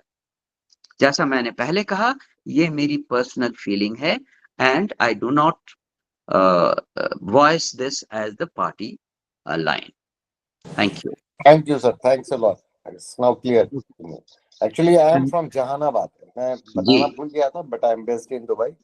Thanks a lot for your time. Ji, thank you. Okay, thank you, sir. So there is a well-known saying in Bihar कि नीतीश कुमार ने शिक्षा के नाम पर सब कुछ दिया है, सिर्फ शिक्षा नहीं दिया है। तो बस वही है। आई टोटली एग्री कि इन्वायरमेंट जो है, जो आसपास का जो कम्युनिटी एंड इन्वायरमेंट है, वो बहुत इम्पैक्ट करता है। अगर किसी भी बच्चे की अपब्रिंगिंग अगर सही करनी है, आप कितने भी अच्छे स्कूल में कुछ में भी डाल दो, बट आसपास के जो उसके जो भी इन्वायरमेंट है अगर वो सही नहीं है तो वो सही तरीके से वो आगे नहीं बढ़ पाएगा. And so definitely I agree with your maybe with your whatever you have suggested. So we will go for the next one, and so he's Jahid Alam from Dubai. So Jahid साहब आप अपना question पूछिए.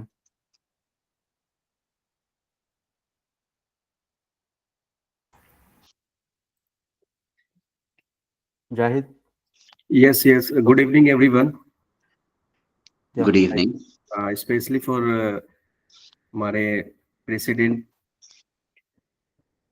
भारती साहब को congratulations. Thank you. मेरा concern ये था कि अभी जो बिहार में सब लोग फेस कर रहे हैं प्रॉब्लम, जैसे करप्शन के रिगार्डिंग, इसमें सब लोग इन्वॉल्व हैं, जैसे जूनियर से लेकर सीनियर लोग, हर लोग करप्शन के फेस कर रहे हैं. अभी हम लोगों को करना है, उसके रिगार्डिंग हमें बताएं कि ये फेस को कैसे क्लियर किया जाए. जैसे हम लोग कभी किसी भी काम के लिए जाते हैं, जैसे कोई हमें अगर ट्रांसफर करवाना हो या कोई चीज का क्लियर करवाना हो, तो वो लोग पैसे की डिमांड करते हैं, वो चीज को पैसे की डिमांड करते हैं ताकि वो आसानी से काम हो जाए. वो रूल फॉलो नहीं कर पाते हैं. तो इस चीज को कैसे खत्म किया जाएगा? ओके जाहिद भाई, मुझे नहीं मालूम कि आपने जी सॉरी जाहिद भाई, मुझे लगता है कि आपने हमारे पहले कुछ क्वेश्चंस के आंसर शायद नहीं सुने हैं. जी, क्योंकि इस क्वेश्चन को मैंने बहुत अच्छी तरह से एक्सप्लेन किया था और कहा था कि मेरे ख्याल से करप्शन की शुरुआत चुनाव प्रक्रिया से होती है. आपने उसको सुना था या मैं उसको रिपीट करूं? आप एक बार फिर से बता सकते हैं, क्योंकि मैं नहीं सुना था. ठीक है. जी. तो बात सिंपल सी है, मेरे ख्याल से ये चीजें रिकॉर्ड हो रही हैं, वो आपको बाद में भी मिल जाएंगी. लेकिन जब चुनाव प्रक्रिया में एक कैंडिडेट 10 या 15 करोड़ रुपए लगाता है जीतने के लिए, तो जीतने के बाद उसका पहला एम होता है वो 10-15 करोड़ रुपए वापस लेना और 10-15 करोड़ और कमा लेना, जिससे कि अगले चुनाव में उसे आसानी हो. और जब वो विधायक या मंत्री इतने पैसे कमाना चाहता है तो वो कहां से लेगा? या ठेकेदारों से लेगा, या ट्रांसफर पोस्टिंग पे लेगा, या अपने नेक्स्ट लेवल के सीनियर ऑफिसर से लेगा. वो सीनियर ऑफिसर्स अपने जूनियर ऑफिसर से लेगा और ये साइकिल सबसे अंतिम स्टेप तक चलता है जहां पर पब्लिक इंटरैक्ट करती है गवर्नमेंट सर्वेंट से. और करप्शन ऐसे ही पब्लिक लाइफ में आती है. जन सुराज पार्टी के उम्मीदवारों से ये एक्सपेक्ट किया जाता है कि वो न तो बाहुबली ग्रुप से होंगे, न पॉलिटिकल जमींदार जो हम कहते हैं परिवारवाद, उनसे होंगे, ना ही पैसे वालों की जरूरत है हमें. हम जमीन से जुड़े हुए सच्चे ऐसे लोग चाहते हैं जो जनता के बीच काम करते हों और जनता उनको चुनती हो. यही होप है, यही आशा है, यही उम्मीद है कि ऐसे लोग जब हमारे विधायक बनेंगे और उनमें से कुछ मंत्री बनेंगे तो उनमें पैसे कमाने की वो लालसा नहीं होगी जो बाकी दलों के विधायकों और मंत्रियों में होती है. Hopefully, corruption will stop from the top and it will be forced to percolate down to the level where it reaches the public contact. ये बात समझ में आ गई? Yes, दूसरी okay. चीज, इसको अगर हेल्प कर दिया जाए अच्छे लॉ एंड ऑर्डर सिचुएशन से, तो इसमें डबल स्पीड से हमें फायदा मिलेगा. अगर कोई डेविएट करता है एंड इसके बावजूद हमारी पॉलिसी के बावजूद करप्ट है, तो बिना किसी लाग लपेट के, बिना किसी डर या कॉम्प्रोमाइज के उसके साथ सख्त कार्रवाई की जाए, ये हमारा उसूल होगा. डेफिनेटली. तो करप्शन का तो ये सवाल है, लेकिन मुझे मौका मिला है तो मैं थोड़ा समय लेकर इस पर एक और बात आपसे कहूंगा, आप सबसे. बिहार में पिछले 35-40 सालों में गुंडा राज और ये बाहुबलियों का राज इतना ज्यादा परकोलेट कर गया है कि आम जनता के दिलो दिमाग पर इसका असर आया है। कैसे? आज ये हालत है कि आम जनता जितना भी अपने अधिकार में उनके पास पावर है उसका मैक्सिमम यूज करना चाहती है। पता नहीं आप इसको समझेंगे या नहीं, मैं इसके लिए एक एग्जाम्पल देता हूं। बिहार में जनरली ट्रैफिक सड़कों पर कैसे चलती है? मान लीजिए एक लेन इधर से है और एक लेन उधर से है, कोई रेड लाइट आई तो इधर वाली पहली गाड़ी जो रुकी उसके बाद दूसरी गाड़ी रुकी, लेकिन तीसरी गाड़ी उसके पीछे नहीं रुकेगी, उसके बगल से आके रोड के दूसरी तरफ जाएगी, उसकी पीछे वाली गाड़ी रोड को और भी ब्लॉक करेगी। हर आदमी अपने अधिकार क्षेत्र में जितना चाहता है, जितना ले सकता है, उतना लेने के लिए तैयार है। उसको ये चिंता नहीं है कि ये समाज की बनी बनाई व्यवस्था के खिलाफ है। और जब ग्रीन लाइट आती है तो दोनों तरफ से ट्रैफिक जाम है, क्योंकि दोनों तरफ से पूरी सड़क भरी हुई है। ये बिहार में बहुत आम है और ये मैं इसको इंटरप्रेट करता हूं केवल इसलिए कि इस 40 साल की गुंडागर्दी में हम हर लेवल पे, आम जनता के लेवल पे, हमारे दिमाग में अपने हद तक पावर को इस्तेमाल करने की चाह उत्पन्न हो गई है। बिहार में लॉजिक कभी काम नहीं करता, क्योंकि यहाँ पे व्यवस्था जो कि लॉजिक पे बनती है उसको कोई ध्यान नहीं देता है। जब हम गुंडा राज खत्म करेंगे तो धीरे धीरे ये सिचुएशन भी वापस आएगी।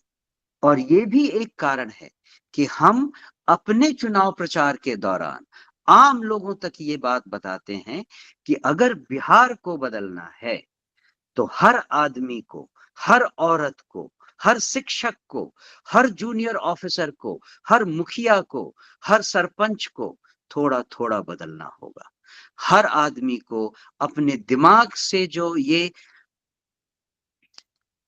लॉजिकल नहीं होने की सीख मिली हुई है उसे कम करना पड़ेगा, उसे भूलना पड़ेगा।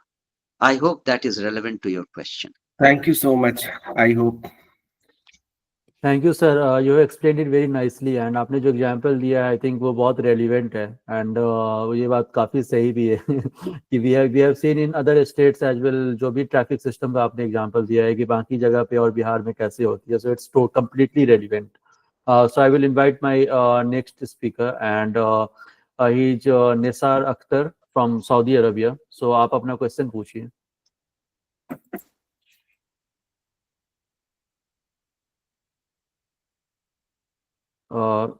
निसार भाई आप हैं? ओके। एक्चुअली निसार साहब अभी इमरजेंसी आ गई है उनके हॉस्पिटल में, so he has gone to the hospital. He's busy. Okay. He has sent a message to me. Okay, thank you. So I He is will. not available. Yeah, you can proceed with the next question, please. Okay. So I can ask on his behalf. So his question is related to the work property. So he has a question saying that work property in Bihar are fully misused by some politically inclined person, जो जिनका जो political connection ये सब ज़्यादा रहता है. So is there any plan for Jan Suraj to provide a proper system for its management? Thank you. अभी मेरे ख्याल से हम लोगों ने इन ऐसे सारे विषयों पर कोई चर्चा नहीं शुरू की है और हम नहीं चाहते हैं कि हमारा अटेंशन डाइवर्टेड हो। हमारा प्योर अटेंशन अभी जनता तक अपना संदेश पहुंचाने का है और वो संदेश केवल बिहार को बदलने का और कैसे बदलने का है। वो हम चाहते हैं कि हम अपनी पूरी एनर्जी इस शॉर्ट टाइम हमारे पास जो अवेलेबल है उसमें हम उस पर डिवोट करें। Yeah, thank you, sir. So next speaker is Anwar Alam from Muscat. So आप अपना क्वेश्चन पूछिए। Good evening, all of you. Good evening. Hello, good evening. Sir, I hail from Kako district, Jahanabad. Now, I have been living in Muscat for 4 decades. My question to Mr. Manoj Kumar is, what is the plan of JS for cultural development and to preserve heritage of Bihar? Is it clear to you? Yes, it is very clear to me. As an Indian ambassador to many countries, you can expect me to know everything about this question. Thank you. So nice of you, sir. Yeah, but at the same time, I will once again remind all our viewers that this is not the time to divulge our attention or divert our attention, sorry, to other issues which will be relevant when we come to power. And as it is, our vision document is coming out in February end or March beginning. I hope you will all get these answers very, very appropriately at that time. लेकिन once again, मैं चूंकि इस party से बहुत recently जुड़ा हूं और इसके पीछे, और जब मैं जुड़ा उसके बाद उपचुनाव आ गए, तो इन सारी विषयों पे चर्चाएं रुक गई थी, और मेरे पार्टी ज्वाइन करने के पहले तक जो चर्चाएं हुई हैं उसका बहुत स्केची इंफॉर्मेशन मेरे पास अभी तक है, इसीलिए मैं इन पर कुछ कमेंट नहीं करना चाहूंगा, और आपसे भी रिक्वेस्ट करूंगा कि let us concentrate on the target first, and the target is to reach out to as many people in Bihar as possible, encourage them to learn about Jan Suraj's changed dynamics, policies and politics. आप अगर अपने contact में लोगों को जन स्वराज के बारे में एक समझा पाए, उनको एनकरेज कर पाए, तो ये आपका सबसे बड़ा कंट्रीब्यूशन होगा. Inshallah. Thank you very much for your time, sir, and thank you. So nice of you. Thank you. Okay, thank you. So our next speaker is Pawan from Germany. So आप अपना question पूछिए पवन.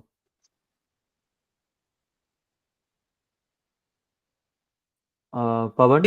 एक minute. ओ sir प्रणाम. प्रणाम पवन. हाँ जी, मेरा नाम पवन है सर. मैं बेसिकली महाराष्ट्र कर्नाटक बॉर्डर से आता हूँ.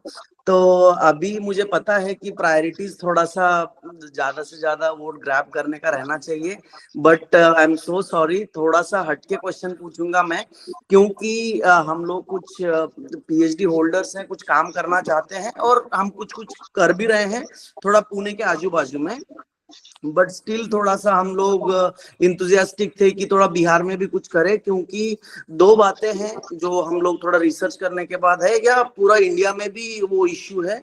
एक है बहुत ज्यादा वेस्ट है और दूसरा बायोमास वेस्ट है, राइट. तो हम कुछ लोग मिलके थोड़ा वेस्ट मैनेजमेंट के ऊपर काम कर रहे थे. तो अभी ऑब्वियसली आपने कुछ क्वेश्चंस का आंसर देते समय बोला कि लॉ एंड ऑर्डर को थोड़ा ठीक ठाक करने के बाद ये ऑब्वियसली प्लान है आपके कि इंडस्ट्रियलाइजेशन करें, ताकि अर्लियर जो 100 कंपनीज आई थी, as of now only 20 are surviving there. But still मुझे ये पूछना है, सपोज हमको ऐसे कुछ स्टार्ट करना है काइंड ऑफ वेस्ट मैनेज करने के लिए, या कुछ पायलट प्लांट तक का कुछ प्लान करे अच्छे से, और वेस्ट को मैनेज करके एक आधा एग्जांपल सेट करे, ताकि लोगों को बोलने के लिए भी एक आधा एग्जांपल हो जाए कि हम लोग इस पर्टिकुलर क्षेत्र में काम कर रहे हैं. और जैसे दूसरा बात, खेती बहुत है ऑब्वियसली, तो उससे बायोमास बहुत ज्यादा जनरेट होता है. तो तुम बायोमास से चारकोल या इवन पेलेट्स बना सकते हैं, ताकि बहुत सारा एनटीपीसी जो है वो बहुत ज्यादा सब्सिडीज वगैरह देके वो खरीदता है, ताकि फार्मर्स को थोड़ा हेल्प हो जाता है इन चीजों के ये चीज करने से. तो मैं पूछ रहा था, ये सारा प्लान, सॉरी सर थोड़ा सा लॉन्ग हो रहा है, तो ये सारा प्लान मतलब 2025 के बाद वाला है या उससे पहले भी आप कुछ सोच रहे हो इसके प्रति, यही पूछना है sir. Thank you so much. Pawan, जो आप टेक्नोलॉजी जिसके बारे में आप बता रहे हो, हाँ जी, उसको हाँ जी. मैंने मूर्त रूप में इंडोनेशिया में देखा हुआ है. ओके. ये ऑलरेडी वहां हो रहा है. हाँ तो जी, मुझे हाँ. उस टेक्नोलॉजी के बारे में मालूम है. हाँ जी. और आपका स्वागत रहेगा जब हमारा शासन हो जाएगा. आप जब भी बिल्कुल सर, आएंगे, बिल्कुल. हम आपको पूरी की पूरी छूट देंगे, आप जो करना चाहें. Sure. उसके पहले क्या करें, ये हाँ एक जी. बड़ा क्वेश्चन मार्क है, और Yes. मुझे नहीं लगता है कि मैं आपको एक पॉजिटिव और एनकरेजिंग रिस्पॉन्स दे सकता हूँ, क्योंकि अभी हमारे पास ऐसा कोई जरिया नहीं है जिससे कि हम आपकी डायरेक्ट मदद कर सकें। हाँ, बिल्कुल मैं सर। आपको एक चीज कह सकता हूँ, और वो भी क्योंकि मैं ब्यूरोक्रेसी से आता हूँ, हाँ अगर जी। आप यहाँ आए और आपका प्रोजेक्ट कुछ अच्छा रहा, तो मैं आपको अपने कॉन्टैक्ट्स के थ्रू कुछ ऑफिसर्स से बात करवा कर एक पायलट प्रोजेक्ट तो शुरू करवा ही सकता हूँ।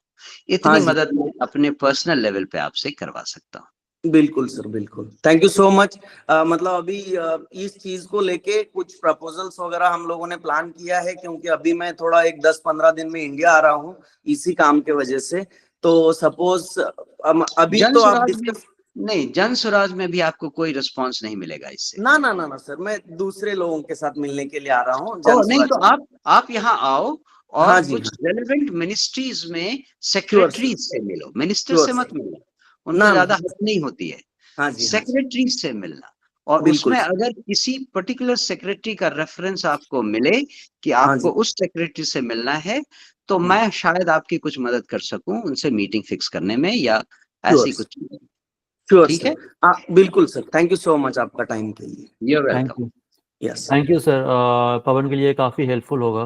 And our next speaker is Sunil Singh from Indonesia. So Sunil भाई, आप अपना क्वेश्चन पूछिए। नमस्ते सर।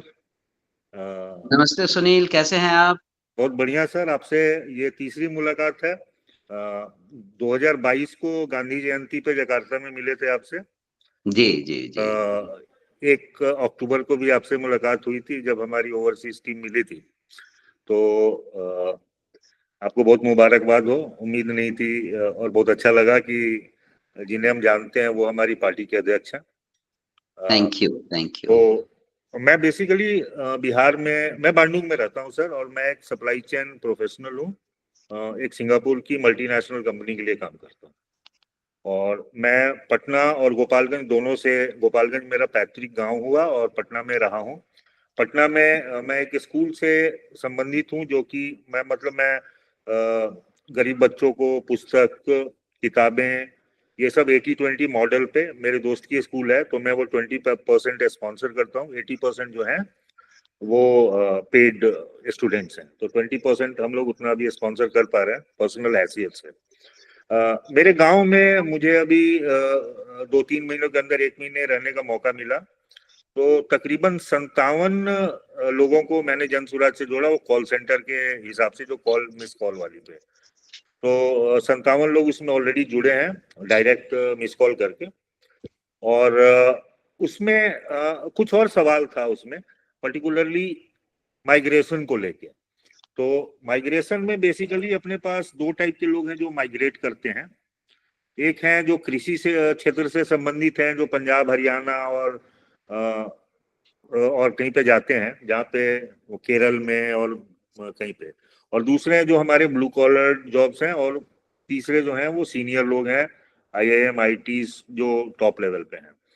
तो कुछ सवाल उनके तरफ से थे कि हमारा इंडस्ट्रियलाइजेशन कब होगा। मैट्रिक्स में देख रहा था तो उसमें था कि हमारा जैसे 100% बेस लाइन अपना नेशनल है, तो बिहार में पर कैपिटा 22% है, ठीक है। और इंडस्ट्रियल कंट्रीब्यूशन हमारे बिहार की GDP में भी आधी है, मतलब 30% नेशनल है तो 15% हमारा है, ठीक है। एग्रीकल्चर से भी संबंधित है, जैसे बिहार की जमीन तो काफी उपजाऊ है, लेकिन 49% ही जो है हमारी खेती में काम आती है। और एग्रीकल्चर भी जो पर हेक्टेयर है वो 100 में, मतलब हमारा बेस लाइन से 65% है। तो मैं ये सोच रहा था कि बहुत सारे सवाल उनसे आते हैं, और शायद मैं इस सवालों का जवाब अच्छे से नहीं दे पाता हूँ, पर्टिकुलरली इंडस्ट्री कैसे लगे, क्योंकि हमारा बेस लाइन से काफी कम है, हम आधे में है, आधे से भी कम है, और एग्रीकल्चर में भी है। तो उसमें मैं सोच रहा था कि जनसुराज की तरफ से उसमें हमारा विजन क्या है। आपने बहुत लंबा सवाल पूछा है, जवाब बहुत छोटा है।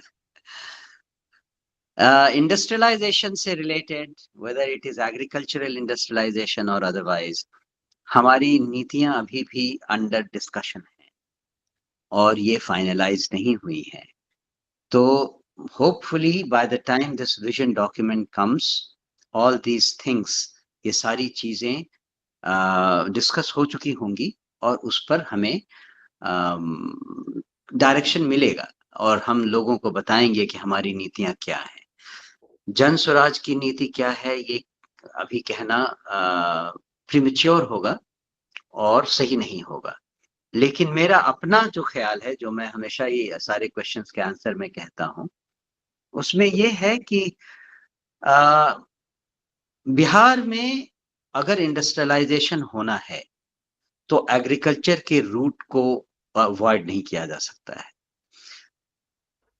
50 साल पहले भी जब भारत में ज्यादा इंडस्ट्रीज थी तो आप देखेंगे कि उनमें से मोस्टली वो एग्रीकल्चर से ही रिलेटेड थी। बहुत सारी राइस मिल्स थी, बहुत सारी शुगर मिल्स थी और इस तरह की चीजें थी। अब उनको मॉडर्नाइज करके क्या हम करें और कैसे करें, इसी के बारे में विचार हो रहा है। हम फूड प्रोसेसिंग में करें, वेयर हाउसिंग में करें, कोल्ड स्टोरेज में करें, किस तरह से किस रीजन में क्या इंडस्ट्री लगानी है, इसके बारे में प्रशांत किशोर जी ने साफ साफ कहा है कि हमारे विजन डॉक्यूमेंट में हर पंचायत के लिए एक अलग योजना तैयार की जा रही है। हर पंचायत की क्या खूबी है, क्या एग्रीकल्चर प्रोड्यूस है, आसपास की सिचुएशन क्या है, उसकी बेसिस पे कम से कम 1 या 2 इंडस्ट्री का सजेशन दिया जाएगा। उसकी बेसिस पे इन्वेस्टर्स को और आप जैसे लोगों को भी सुविधा हो जाएगी कि अगर हमें फलाने डिवीजन में काम करना है तो उसके लिए कौन कौन सी पंचायत किस किस डिस्ट्रिक्ट में है, हम वहां चले जाएं। इस तरह से एक डायरेक्शन सा मिलेगा एक बार जब हमारा विजन डॉक्यूमेंट बाहर आएगा। धन्यवाद सर। Thank you. Okay. धन्यवाद। Thank you sir. एंड इस पे मैं एक चीज़ ऐड करना चाह रहा हूँ कि आइदर लाइक पवन या सुनील जी, जैसे भी वेस्ट मैनेजमेंट से रिलेटेड या इंडस्ट्रियलाइजेशन से रिलेटेड अगर कोई भी आपके पास प्लान है, कुछ भी है, तो वन ऑफ द वे कि हम जनस्वराज ओवरसीज के तरफ से जो हम कंट्रीब्यूट कर सकते हैं कि हम आइडियाज शेयर कर सकते हैं फॉर द एजेंडा। तो अगर वो है तो आप शेयर कर सकते हैं जनस्वराज पटना टीम को एंड देन वो एजेंडा में इंक्लूड कर सकते हैं। That will B one of the way through which like we can contribute apart from the mass reach out and funding. So that will be very helpful as well कि हम अगर ideas share कर सके तो। Thank you Sunil ji. And so next speaker will be Arun Sinha ji from UK. Sir आप अपना question पूछिए। Good evening everybody. मैं पटना से बिलोंग करता हूं और पटना मेडिकल कॉलेज से पास करने के बाद, मेडिकल डिग्री लेने के बाद मैं यूके आया 1982 में और उस समय से मैं यहाँ नेशनल हेल्थ सर्विस में इन्वॉल्व हूँ। मेरा क्वेश्चन एक पॉलिसी मैटर से है मनोज जी। मैंने सुना कि प्रशांत जी को ये कहते हुए कि जिसकी जितनी आबादी उसकी उतनी हिस्सेदारी, इस प्रिंसिपल को जन स्वराज फॉलो करेगा। और मैं इन प्रिंसिपल इस बात से एग्री करता हूं कि हर कास्ट में अच्छे लोग हैं और इक्वलिटी के लिए ये सोचा गया है कि जिसकी जितनी पॉपुलेशन हो उस बेसिस पर उतने लोगों को लिया जाएगा। मेरा 2 कंसर्न है इस मामले में। पहला तो ये कि how this will be decided based on the population of Bihar, कि कितने लोग किस ग्रुप से कितने लोग आएंगे as a candidate for election, और जीतने के बाद कैसे फॉर्मेशन होगी गवर्नमेंट में, किस ग्रुप के लोगों को लिया जाएगा। क्योंकि it is a very difficult process to choose कि कितना परसेंटेज पॉपुलेशन है, कितने लोग का होना चाहिए। ये एक बात। दूसरी बात कि बहुत से छोटे ऐसे पॉपुलेशन ग्रुप हैं जिनका कि बहुत कम परसेंटेज है सोसाइटी में, लेकिन इट इज पॉसिबल दैट उस छोटे से ग्रुप में भी बहुत ही ब्रिलियंट लोग होंगे। तो हम लोग यदि पॉपुलेशन को ही मेन इशू मानकर यदि चलेंगे तो उस ग्रुप के लोगों को तो चांस नहीं मिलेगा, क्योंकि उनका पॉपुलेशन परसेंटेज बहुत कम है। तो how to solve these practical issues, आपकी राय क्या है? Thank you Arun ji for your question. लेकिन मुझे लगता है कि आप इसको थोड़ा ज्यादा ही डाइसेक्ट कर रहे हैं। अगर आपने प्रशांत किशोर जी की बातों को ध्यान दिया होगा तो उसमें उन्होंने पूरी सोसाइटी को 5 ग्रुप में बांटा है। ये आपने सुना और देखा है अरुण जी? नहीं, 5 ग्रुप के बारे में मुझे नहीं मालूम है। अच्छा, तो यही मेरे ख्याल से यही आपके दिमाग की कंफ्यूजन है। जो सवाल आपने पूछा उसका सिंपल सा आंसर ये है कि पूरी सोसाइटी को 5 ग्रुप में बांटा गया है, स्टार्टिंग फ्रॉम दलित्स, माइनॉरिटी, अति पिछड़ा वर्ग और सवर्ण। ये 5 ग्रुप हैं और इन पांचों ग्रुप की अभी जो जाति सेंसस हुई थी उसके सेंसस के हिसाब से परसेंटेज फिक्स की गई है और उसके हिसाब से उन्होंने ऑलरेडी अनाउंस कर दिया है। फॉर एग्जांपल कि दलित ग्रुप से 40 एमएलए होंगे, माइनॉरिटी से 40 होंगे, अति पिछड़ा से 75 होंगे और भी जो नंबर्स हैं वो अभी मुझे एग्जैक्टली याद नहीं है। लेकिन 243 में ये नंबर्स उन्होंने फिक्स किए हैं। अब जो दूसरा सवाल आपने कहा कि ऐसे बहुत छोटे छोटे ग्रुप होंगे, एक्चुअली वो हर छोटे ग्रुप के बारे में ये कैलकुलेशन नहीं है। वो भी छोटे छोटे ग्रुप इनमें से इन 5 में से किसी न किसी एक ग्रुप में जरूर फॉल इन करेंगे। तो अगर उसमें ब्रिलियंट लोग हैं, मेरिटोरियस लोग हैं, तो वो उस ग्रुप को रिप्रेजेंट करेंगे। ये बहुत सिंपल सी बात है। और अंतिम बात ये जो आपने सवाल उठाया कि जब मंत्रिमंडल बनेगा तब इस हिस्सेदारी और भागीदारी का क्या रूप होगा, उसके बारे में बाद में सोचेंगे। अभी सारी चिंता अपने सिर पर क्यों ले, देखेंगे उसके बारे में, है ना? ठीक है।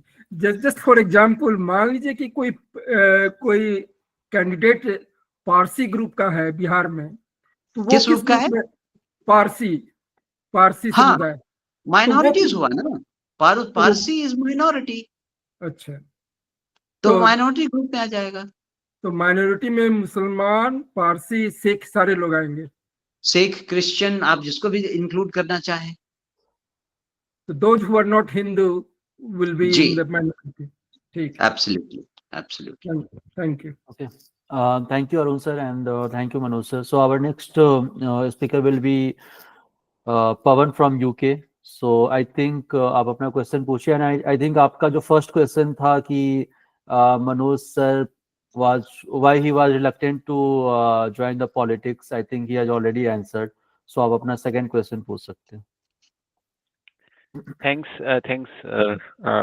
for giving me opportunity, but I think second one also he answered it, like so how was the experience, but my third and fourth question is not answered, so can I ask that one? So Pawan, can I say if you ask you only your third question, we have a few more people to ask questions, so unko phir hum chance Okay, denge. so if it is one, so I will ask my fourth question. That is, I think. Can I just say, sir, Pawan was so enthusiastic. He had 4 questions lined up, and it's so lovely to see young people do that. But only ask your third question, Pawan. Yeah, Thank you. fourth, not third one. I'm asking the fourth one. Yeah. So Manoj ji, मैंने देखा है कि जनसुराज और PK always encourage की youngsters को participate करना चाहिए, not just as a member at जैसे पॉलिटिकल, बट रीसेंट पास में उन्होंने जब आपकी लास्ट 2 साल से जो पद यात्रा चल रही थी उस टाइम पे भी बहुत इनकरेज हुआ था। यूथ क्लब की बात होती थी, जैसे नुक्कड़ सभाएं होती थी, यूथ क्लब की बात होती थी, वहां पे वो बोलते थे कैसे यूथ क्लब खुल रहे हैं, Ambedkar group, Gandhi group and all दो स्टफ। बट रीसेंट पास्ट में ये मुझे नहीं देखा गया आपके यूट्यूब चैनल पे, उस पे नहीं है। और पीके ने भी रीसेंट पास्ट में वो यूथ को लेके उतनी बात नहीं करी, तो क्या रीजन है? Are you not getting proper response from the youth clubs? People are not performing this carrom board thing and all this community you want to build around, and और आप चाहते थे कि ये लोग ग्रास रूट लेवल पे आपके लिए काम करें, डिस्ट्रिक्ट लेवल पे इलेक्शन लड़ें और ब्लॉक लेवल पे और छोटे पंचायती, और that is also I think you are saying that आपको आपकी ऑर्गेनाइजेशन बिल्ड करनी है छोटे लेवल पे। तो ओवर टू यू, लाइक क्या है इसका answer? Okay, thank you Pawan for your question. It's a relevant question but उसका आंसर भी बहुत सिंपल ही है। पिछले लगभग 2 महीने से, आज क्या तारीख है, 1 तारीख है, 2 महीने से हम सब लोग पहले तो पार्टी फॉर्मेशन, उसके बाद इलेक्शन मोड में चले आए थे। इसीलिए युवा क्लब के बारे में ज्यादा बातचीत नहीं हो पाई है पब्लिक स्फेयर में। लेकिन मैं आपको बताऊं कि काम कंटिन्यूअसली चल रहा है। और जब मैंने पार्टी ऑफिस ज्वाइन किया था 3 अक्टूबर को, तो मुझे जो सबसे बड़ा सेक्शन अपने पार्टी ऑफिस में दिखाई दिया वो यूथ क्लब का सेक्शन था। सबसे ज्यादा लोग यूथ क्लब से ही रिलेटेड थे जो पार्टी ऑफिस में काम कर रहे थे। यूथ क्लब अभी भी बहुत ज्यादा एक्टिव है, लेकिन इलेक्शन के मोड के दौरान जितने भी यूथ क्लब थे उनके मेंबर्स हमारी सहायता के लिए उन 4 उपचुनाव क्षेत्रों में आए हुए थे। अब जब वो वापस चले गए हैं तो फिर से हमारी वो एक्सरसाइज शुरू हो गई है, और आपको भरोसा दिलाते हैं कि वो हमारे पूरी थिंकिंग प्रोसेस का एक अभिन्न अंग है और बहुत स्ट्रॉन्ग पार्टिसिपेशन है उनका। हम उन पर बहुत ज्यादा भरोसा करते हैं। मैं आज भी जो एक जनसभा में गया था अभी शाम में, मोहन क्या नाम है उसका, यहाँ से लगभग 90 किलोमीटर दूर है, बख्तियारपुर के पास मोकामा। वहां पे जो जनसभा हुई थी वो हमारे युवा क्लब के ही मेंबर्स ने ऑर्गेनाइज की थी। तो ये सब चीजें हो रही हैं, और मेरे ख्याल से अब उस मोमेंटम को फिर से पिकअप करने का समय भी आ गया है। I hope I have answered your question. Yeah, thank you. Yeah, thank you, sir. So next speaker will be Pawan. Next speaker will be Gautam from Singapore. So आप अपना क्वेश्चन पूछिए।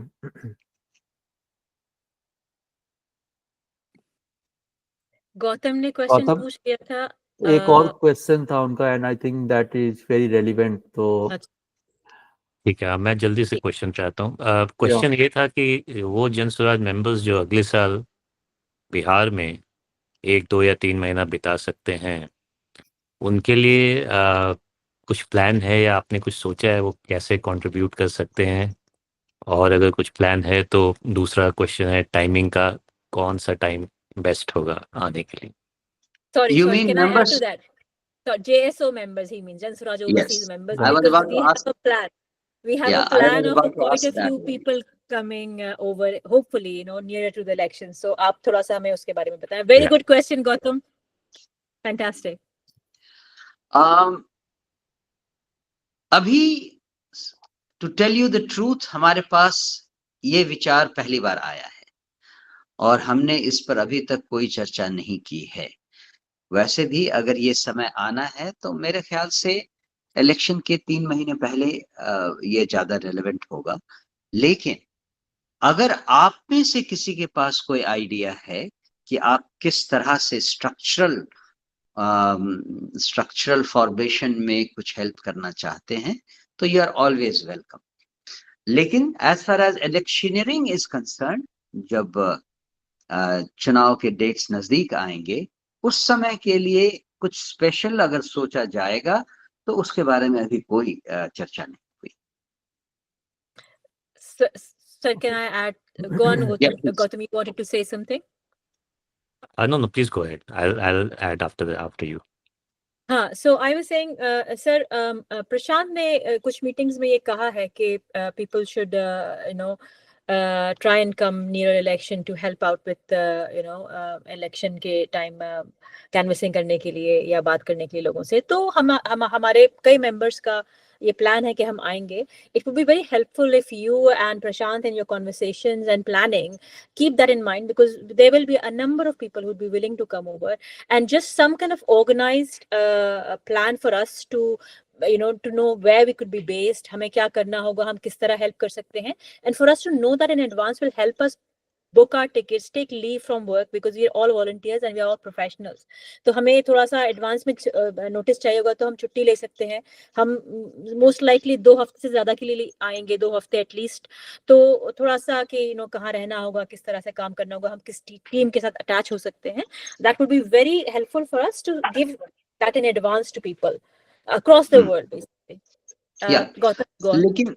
लेकिन इस सवाल के जवाब में मैं एक चीज आपके जहन में डालना चाहूंगा।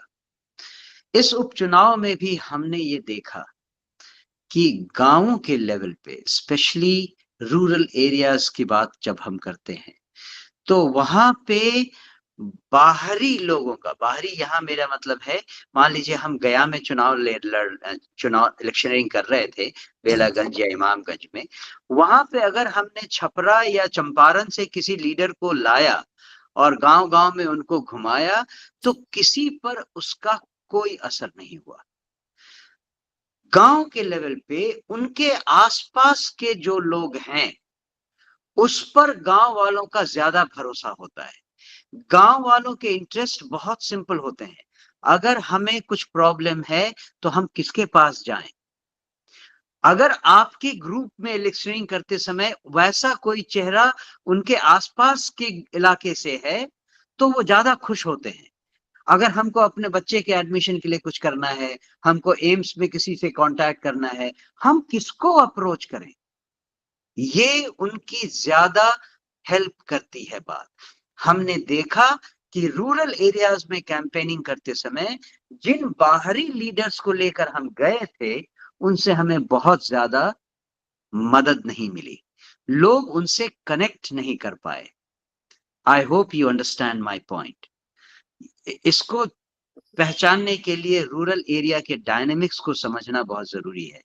I appreciate your enthusiasm to come and take part in the election process, but I fear that it may be exciting experience for you, but it may not be useful to influence people and voters on the ground, because they will not relate to you. Their concerns are very, very down to earth. They want recognizable face जो मुसीबत के समय उनको साथ में दिखाई देंगे।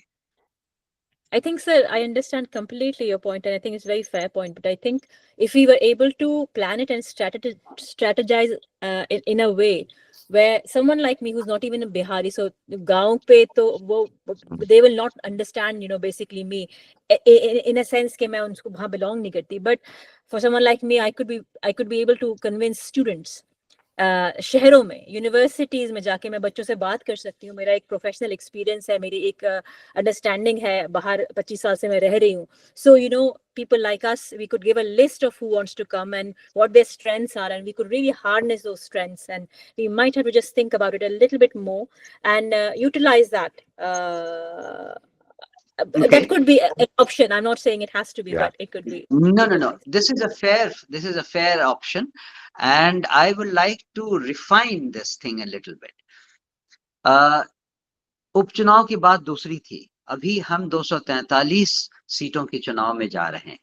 पूरे बिहार में कहीं भी, जहां भी आपका एरिया है, आपका गांव है, आपकी फैमिली है, वो हमारे लिए रेलेवेंट है।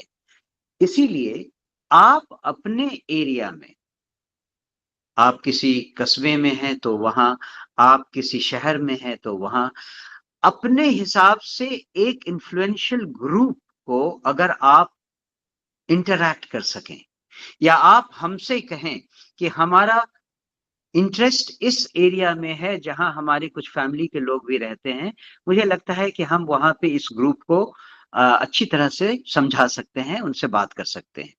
इंडस्ट्रियलिस्ट का ग्रुप एक हुआ, एकेडमिशियंस का ग्रुप एक हुआ, बिजनेस पीपल का ग्रुप हुआ, स्टूडेंट्स का ग्रुप एक हुआ। इन सब कैटेगरीज में आपका इंटरैक्शन अगर पॉसिबल हो, that will certainly help, and we will certainly encourage this in line of what Prashant Kishore ji has already said, and we will incorporate that into our electioneering process. बस एक चीज add करना चाहूंगा, apart from direct on the ground, एक background में रह के भी हेल्प की जा सकती है। जैसे इस ग्रुप में काफी लोग हैं जो टेक्नोलॉजी से रिलेटेड हैं, तो एक छोटा सा एग्जांपल है कि आर्टिफिशियल इंटेलिजेंस का कैसे इलेक्शन में यूज हो। कुछ लोग होंगे जो आर्टिफिशियल इंटेलिजेंस एक्सपर्ट्स होंगे हमारे जेएसओ में। एक एग्जांपल दे रहा हूँ, ऐसा करके काफ़ी सारे आइडियाज़ हो सकते हैं जो अवेयरनेस बढ़ाने में या इलेक्शनिंग में भी हेल्प करें पीछे रहकर। Should I be very frank about this? Yeah. I would like to say that this area falls in the realm of Prashant Kishore ji and his team. They are the professionals. They are the Rananitikar. They are the strategists. And they will certainly like to make use of all the new technology that you or others can provide. I am sure that is perhaps why he was so forthcoming in saying that, yes, we will use you when election time comes close.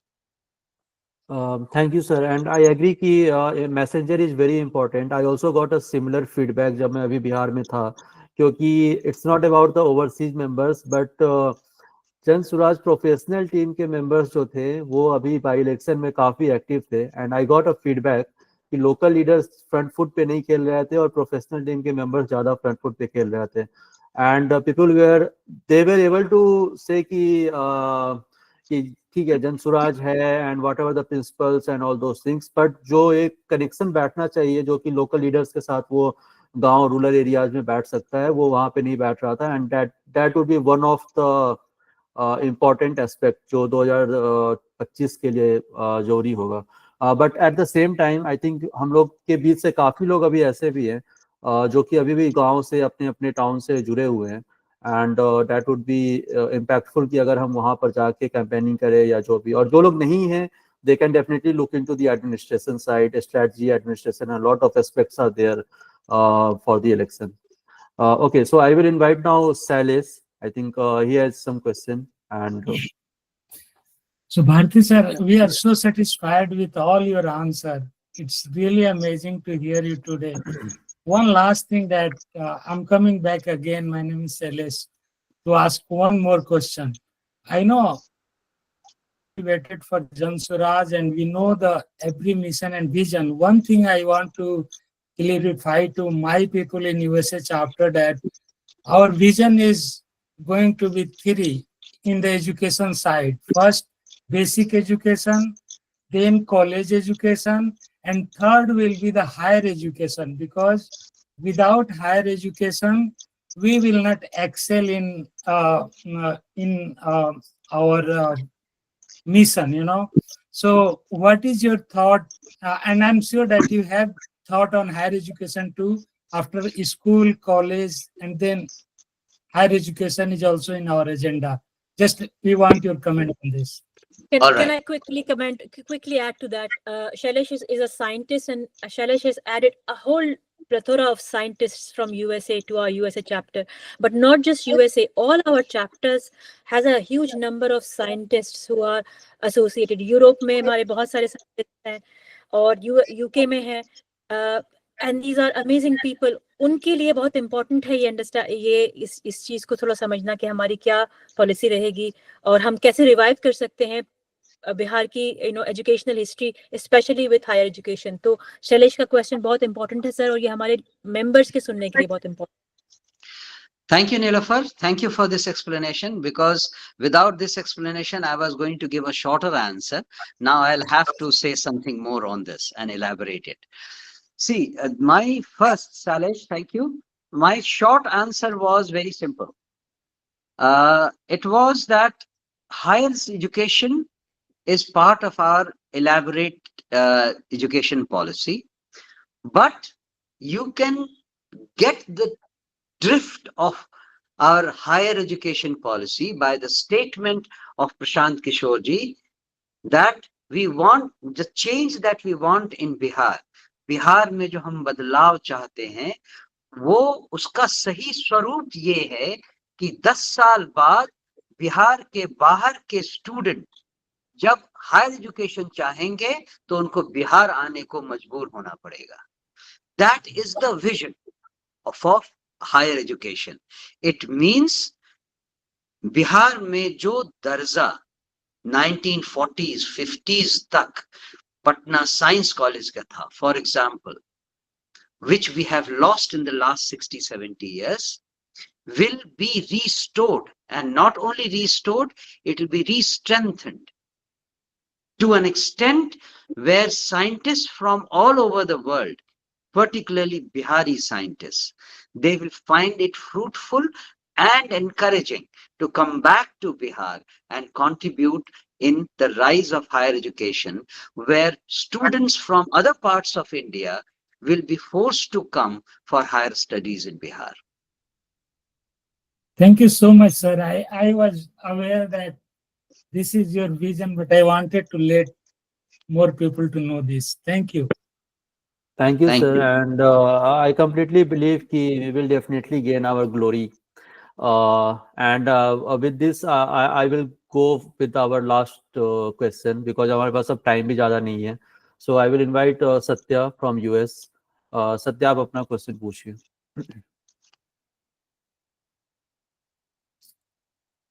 Satya. अतिथि भाई एक और hand raise किया हुआ है, जफरुल हसन मुजाद, उनसे ले लीजिए ना. ओके, सत्या नहीं है I guess. So Zafarul sir, आप बताइए क्या क्वेश्चन है आपको.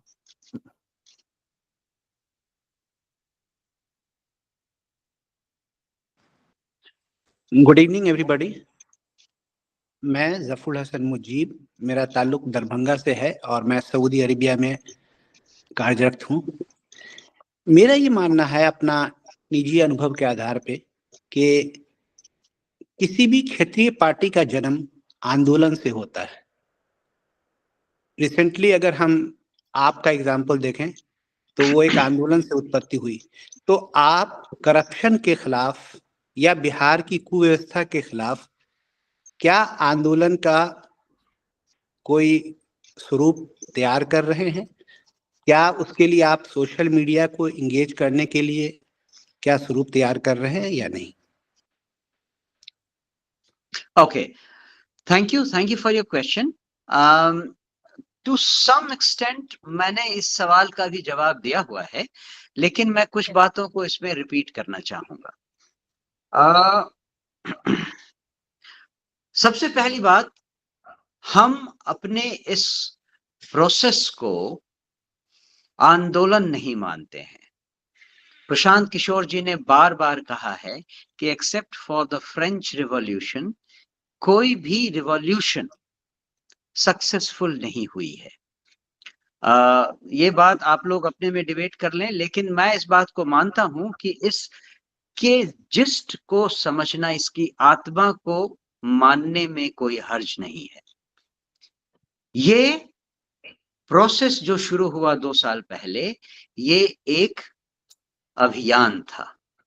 मैं आज भी इस बात को मानता हूं कि हम कुछ भी और नहीं करना चाहते हैं, केवल लोगों को, बिहार के लोगों को सही चीज बताना चाहते हैं.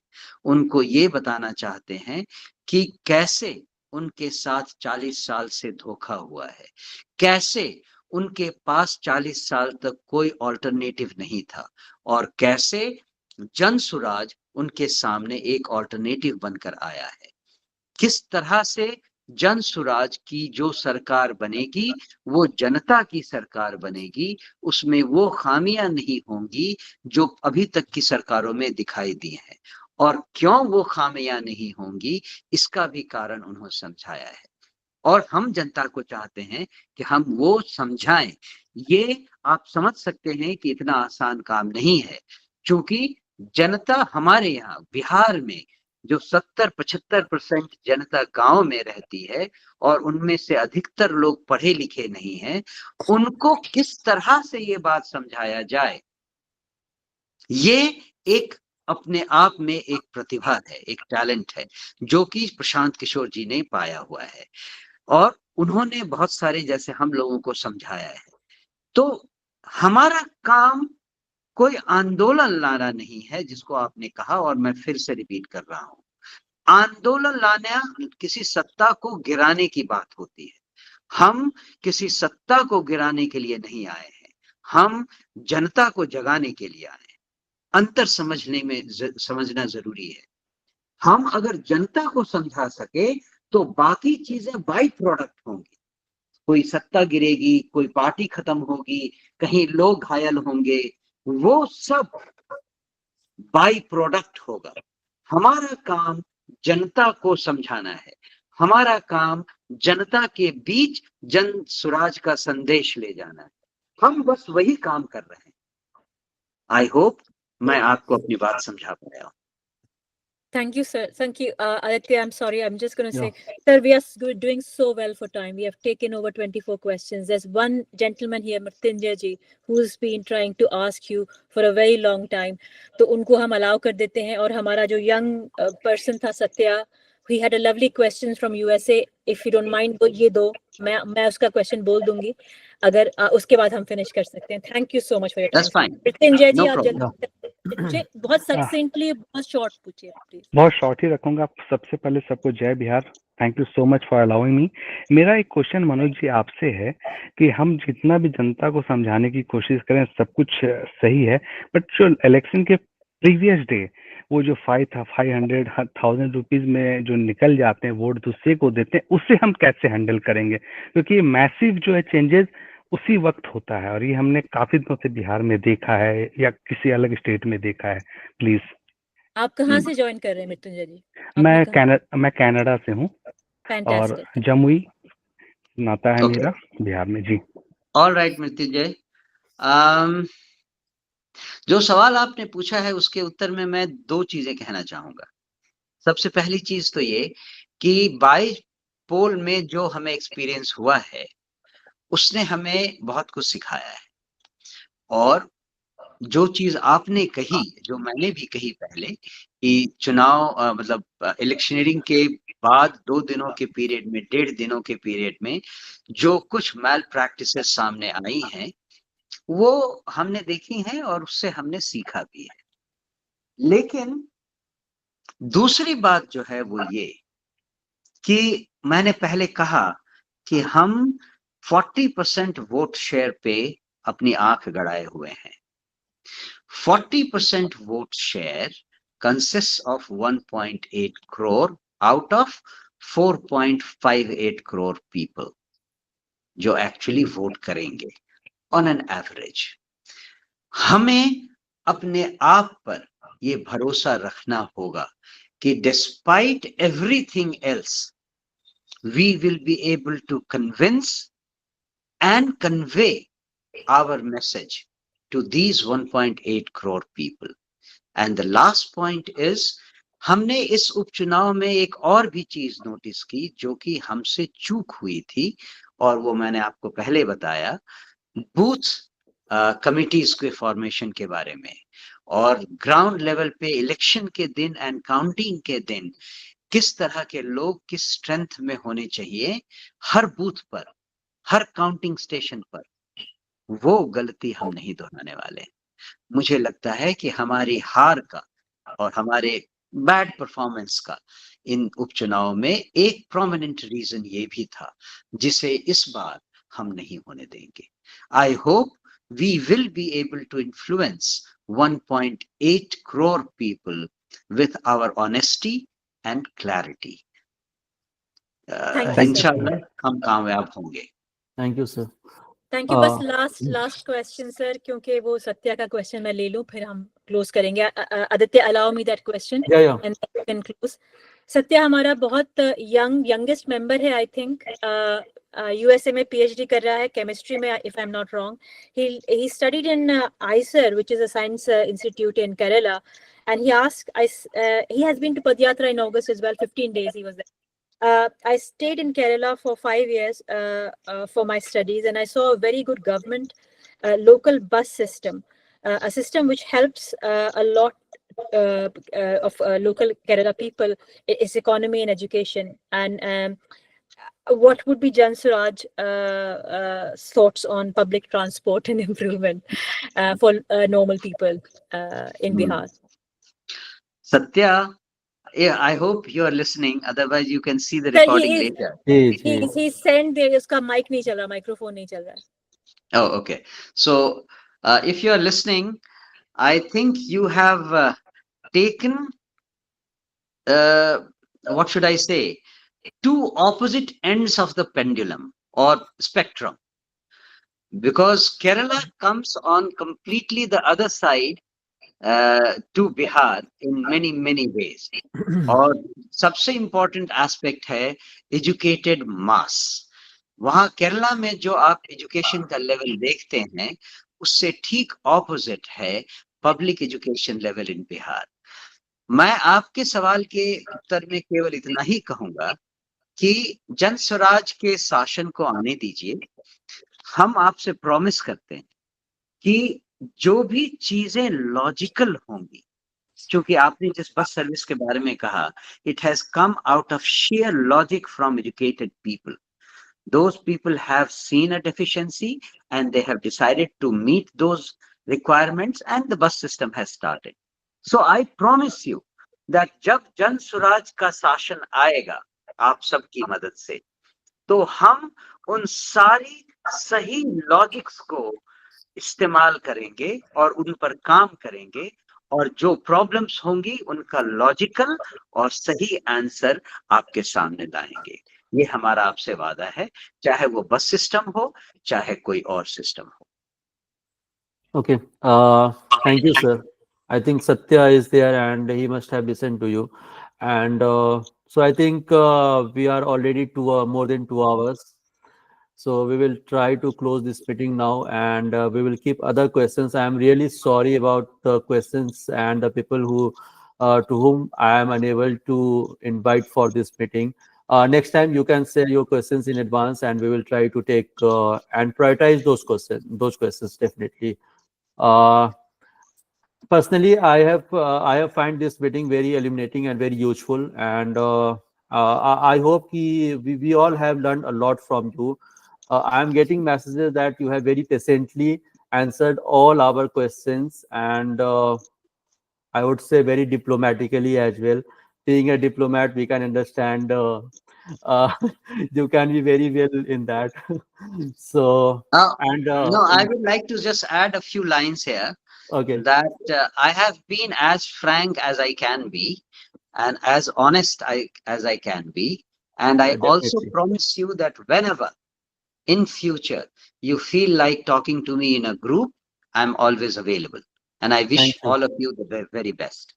Thank you. Thank you so much, sir, for this these kind words. And I believe the message is very clear कि अभी से हम लोगों को next जो भी 11 month या 10 months है, हम लोगों को जितना हम contribute कर सके through from here as well as last में हम पहुंचेंगे वहाँ 2-3 महीने के लिए, 1 महीने के लिए, जितना भी हम contribute कर सके in whatever way we can do, हम लोग वो करेंगे, and definitely we will win 2025 election. So Nilefar, do you want to say something in there? Yes, I just wanted to say a huge thank you to Manoj sir. Thank you so much. This has been our first opportunity. ये meeting record हो रही है. हम इसको कोशिश करेंगे. We have Jan Swaraj YouTubers with us recording it too. We will try and release it. So I hope as many people as possible watch this. आपके सारे answers इतने अच्छे हैं. हमारा WhatsApp groups जो हैं सारे they have been abuzz throughout your meeting. जब से आपने answer देना शुरू करा, everybody is saying how positive and how lovely it is and how calmly and patiently you've answered all our questions. बहुत हमें मालूमात हुई है. I would like to say जितने भी लोग हमें एक point में 75 people joined, which is a maximum for us in a sense of calling this meeting at such short notice. So everybody in JSO chapters has worked really hard. I'm so ever so grateful for everyone.